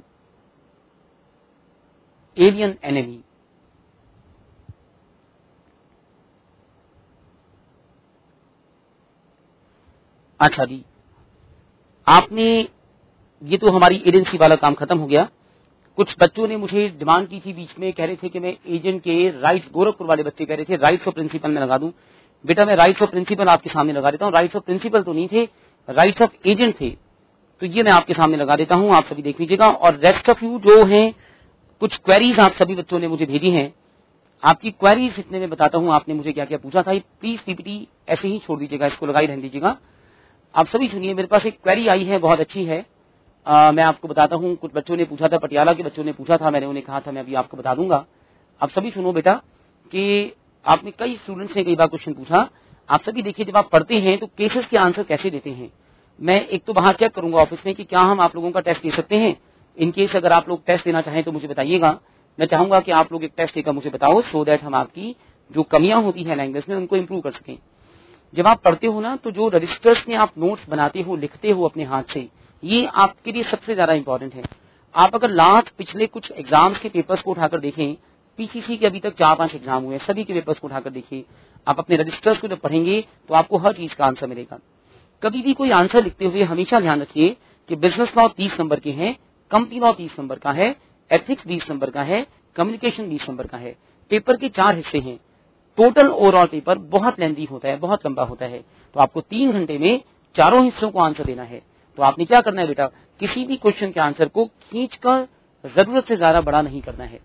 Second thing आप सुनो, जब आप आंसर देते हो तो आपके रजिस्टर्स जो आप लिखते हो मोर देन सफिशिएंट है, आपको और किसी भी किताब की रिक्वायरमेंट नहीं है। हाँ, जो किताबें आपको यहाँ एडुकम से भेजी जाती है वो भी आपको इसलिए भेजी जाती है कि जब आप रजिस्टर में लिखते हो तो मैंने उनको बिल्कुल टेबल की फॉर्म में आपके लिए लिखवाया है। आप जब उन्हें पढ़ोगे ना तो आप देखोगे कि कोई क्लास कभी आप मिस करते हो तो वो टॉपिक आप वहां से उठा सकते हो। आपको क्लास मिस होगी तो रजिस्टर शायद बोरो करने की रिक्वायरमेंट ना हो, तो आपके नोट्स जो आप बनाते हो मोर देन सफिशिएंट है, आपको किसी और किताब को पढ़ने की रिक्वायरमेंट नहीं। जो सीए इंस्टीट्यूट से किताब आपको मिलती है वो आपके एग्जाम तक थोड़ी सी पुरानी हो चुकी होती है, उसमें अमेंडमेंट की कमी होती है। अमेंडमेंट की कमी होने की वजह से वो बहुत सूटेबल नहीं होती। जयपुर वाले बच्चे बता रहे हैं उनको किताब नहीं मिली, मैं अभी बाहर ऑफिस में फॉरवर्ड कर दूंगा। और सेकंड थिंग सुनिए आप सभी, कि जब आप पढ़ते हो तो केसेस के आंसर लिखते हुए जितने भी केसेस आपसे पूछे जाए, पहली लाइन में हमेशा ये बताइए कि केस में क्या प्रॉब्लम है, क्या झगड़ा है, क्या इशू है। उसके बाद उसके लॉ को एक्सप्लेन करें 2 से 3 लाइन में, फिर आप 3-4 लाइन 5-6 लाइन में केस का आंसर दीजिए।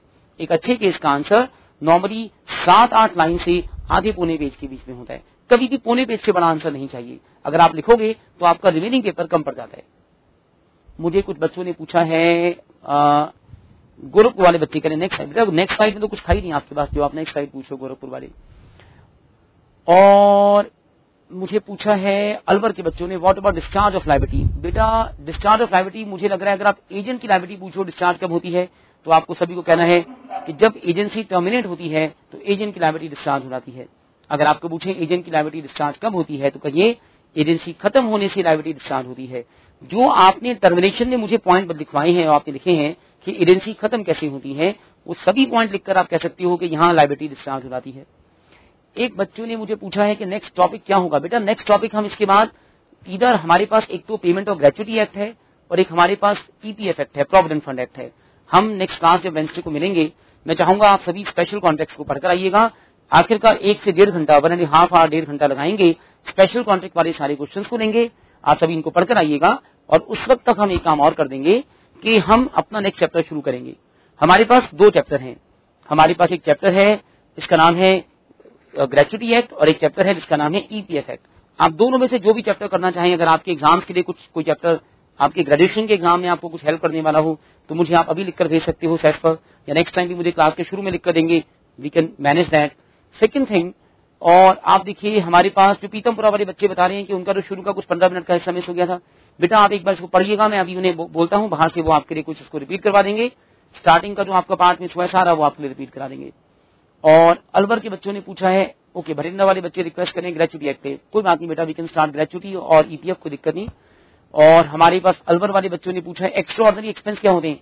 बेटा एक्स्ट्रा ऑर्डिनरी एक्सपेंस का मतलब है, जैसे बड़ा बढ़िया एग्जाम्पल आप अगर बेलमेंट के रेफरेंस में देखो, एजेंसी में देखो, तो एजेंट के पास प्रिंसिपल के सामान को रखा गया। जैसे प्रिंसिपल के पास एनिमल्स थे, उसने एजेंट के पास रखवा दिए। एक एनिमल एजेंट के पास रखवाया गया जो बीमार हो गया, और इसकी मेडिकल ट्रीटमेंट पर एजेंट को पैसा खर्च करना पड़ा। इसे हम कहते हैं एक्स्ट्रा ऑर्डिनरी एक्सपेंस। फरीदाबाद वाले बच्चे माइक क्वेरी पूछना चाहते हैं कुछ। हाँ जी, फरीदाबाद वाले बच्चों को कुछ माइक क्वेरी पूछनी है, बेटा पूछो। हाँ बेटा पूछो। सर एजेंसी रिलेशनशिप खत्म हो चुका है, उसके बाद भी एजेंट प्रिटेंड करता है that I am the agent of the principal. मैं समझ गया बेटा आपकी बात। इसमें क्या करना चाहिए? आप कह रहे हो एजेंसी खत्म हो चुकी है। एजेंसी खत्म होने का मतलब प्रिंसिपल और एजेंट का रिलेशन खत्म हो चुका है। अब इस केस में एजेंट किसी के साथ कोई भी डीलिंग करे, प्रिंसिपल लायबल नहीं होगा, क्योंकि रिलेशन एंड हो चुका है। ठीक है ना। और सिरसा वाले बच्चों ने एक माइक क्वेरी पूछी। हाँ बेटा सिरसा पे आप पूछो बेटा।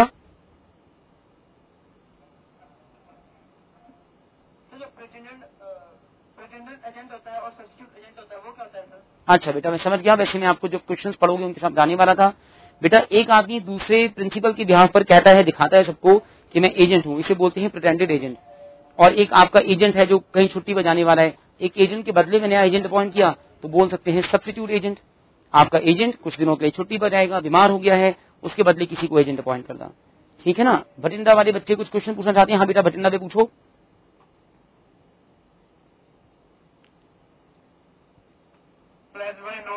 आपने एक पॉइंट बताया था।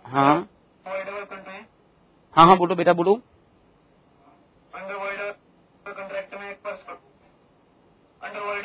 अच्छा कैसे प्लेस कर सकते हैं? मैं समझ गया बेटा। एक क्वेश्चन सुनिए, एक बच्चा पूछ रहा है भटिंडा से, कह रहा भी प्लेज बाय नॉन ओनर्स में हमने पढ़ा था कि एक आदमी जो कि ओनर नहीं है, उसके पास वॉइडेबल कॉन्ट्रैक्ट में सामान पड़ा है, वो कैसे प्लेज करता है। देखो बेटा आपने किसी को डराया, गन लेकर गए, बंदूक लेकर गए, आपने कहा जान से मार दूंगा वरना अपनी ज्वेलरी मुझे बेच। उस बेचारे ने डर के अपनी ज्वेलरी आपको बेच दी।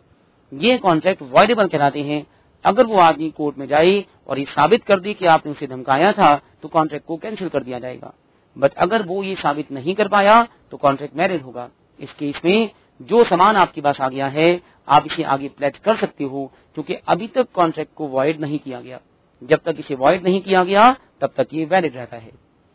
अच्छा मेरे पास एक क्वेश्चन आया है अलवर से, if the pawnee uses the good security then it is termination of loan agreement. आपने कहा ओके फाइन बेटा। अलवर वाले बच्चे पूछ रहे हैं कि पॉनी अगर सिक्योरिटी में दी हुई गुड्स को यूज करे तो क्या ये अग्रीमेंट खत्म हो जाता है। बेटा देखो लोन एग्रीमेंट खत्म नहीं होता, लेकिन प्लेज खत्म हो जाती है, सिक्योरिटी खत्म हो जाती है। आपने पूछा कि हमने सामान को यूज किया, तो आप पूछो क्या लोन एग्रीमेंट खत्म हो जाता है। सोचो सामान यूज करने से लोन एग्रीमेंट खत्म नहीं हुआ, प्लेज का अग्रीमेंट खत्म हो गया, लोन अग्रीमेंट तो लोन की ड्यू डेट पूरी होने के बाद ही खत्म होगा। देन जयपुर वाले बच्चों ने पूछा will be able to complete our syllabus. Yes बेटा, बिल्कुल ठीक, बिल्कुल चिंता वाला काम नहीं। आपकी जून 9 के एग्जाम से पहले हमारा काम हम पूरा कर ही देंगे, कोई दिक्कत नहीं है। आपका जयपुर वाले बच्चों का जून का एग्जाम है, कोई दिक्कत नहीं। बल्कि अभी आपने मुझे गुड़गांव से एक बच्चे ने पूछा था कि प्रोबेबल डेट क्या होगी कोर्स खत्म होने की। मैं बाहर से अभी एक बार कंफर्म करके नेक्स्ट टाइम आपको बताऊंगा कि हम कब तक आपका कोर्स पूरा खत्म कर देंगे। मेरे पास बस एक आखिरी क्वारी लेंगे, जयपुर से आई है। I was absent in 1 class and have missed 1 class due to my BCom exam. कोई बेटा, कोई चिंता वाली बात नहीं है, बाहर मैं बात करता हूँ। I will try to ask them. मुझे पूछना पड़ेगा इसका क्या सॉल्यूशन है, आपकी क्लास मिस हो गई थी तो। और उसके बाद है कि कस्टमर और बैंकर के रिलेशन क्या बेला बेली के होते हैं। बेटा अलवा वाले बच्चों सुनो, जो बैंक होता है वो बेली नहीं होता है, क्योंकि बैंक में पैसा जमा कराना बेलमेंट नहीं होता। बैंकर के साथ आपके रिलेशन या तो नेगोशिएबल इंस्ट्रूमेंट एक्ट के अंदर चलते हैं या बेटा वो चलते हैं बैंकिंग रेगुलेशन एक्ट के अंदर, वो इंडियन कॉन्ट्रैक्ट एक्ट में नहीं आते। देन हमारे पास एक बच्चे ने पूछा रेवाड़ी से, मुझे लग रहा है ये ज्योति ने पूछा होगा, वो गजनी देखकर क्वेश्चन पूछती है, there is any defect in any item by sub agent main principal is bus. Yes बेटा, आप बिल्कुल आप तेरी बात पूछ रहे हो, कोई दिक्कत नहीं। आप कह रहे हो सब एजेंट ने कुछ गड़बड़ की, बेईमानी की, चोरी की, बिल्कुल ठीक, मेन एक प्रिंसिपल लायबल है, कोई दिक्कत नहीं इसके अंदर। चलिए फाइन, देन आज हमारा बस टाइम और नहीं बचा हमारे पास, नेक्स्ट क्लास स्टार्ट होने वाली होंगी। आप लोग सभी जब वेडनेसडे को आएंगे अपनी बुक्स को लेकर आइएगा, एजेंट्स वाले क्वेश्चन को पढ़कर आइएगा, और एजेंट्स वाले क्वेश्चन हम एंड के 1.5 आवर में करेंगे। पहले हम लोग ग्रेजुएटी एक्ट शुरू करेंगे। Thanks a lot, good day you people, see you people on Wednesday.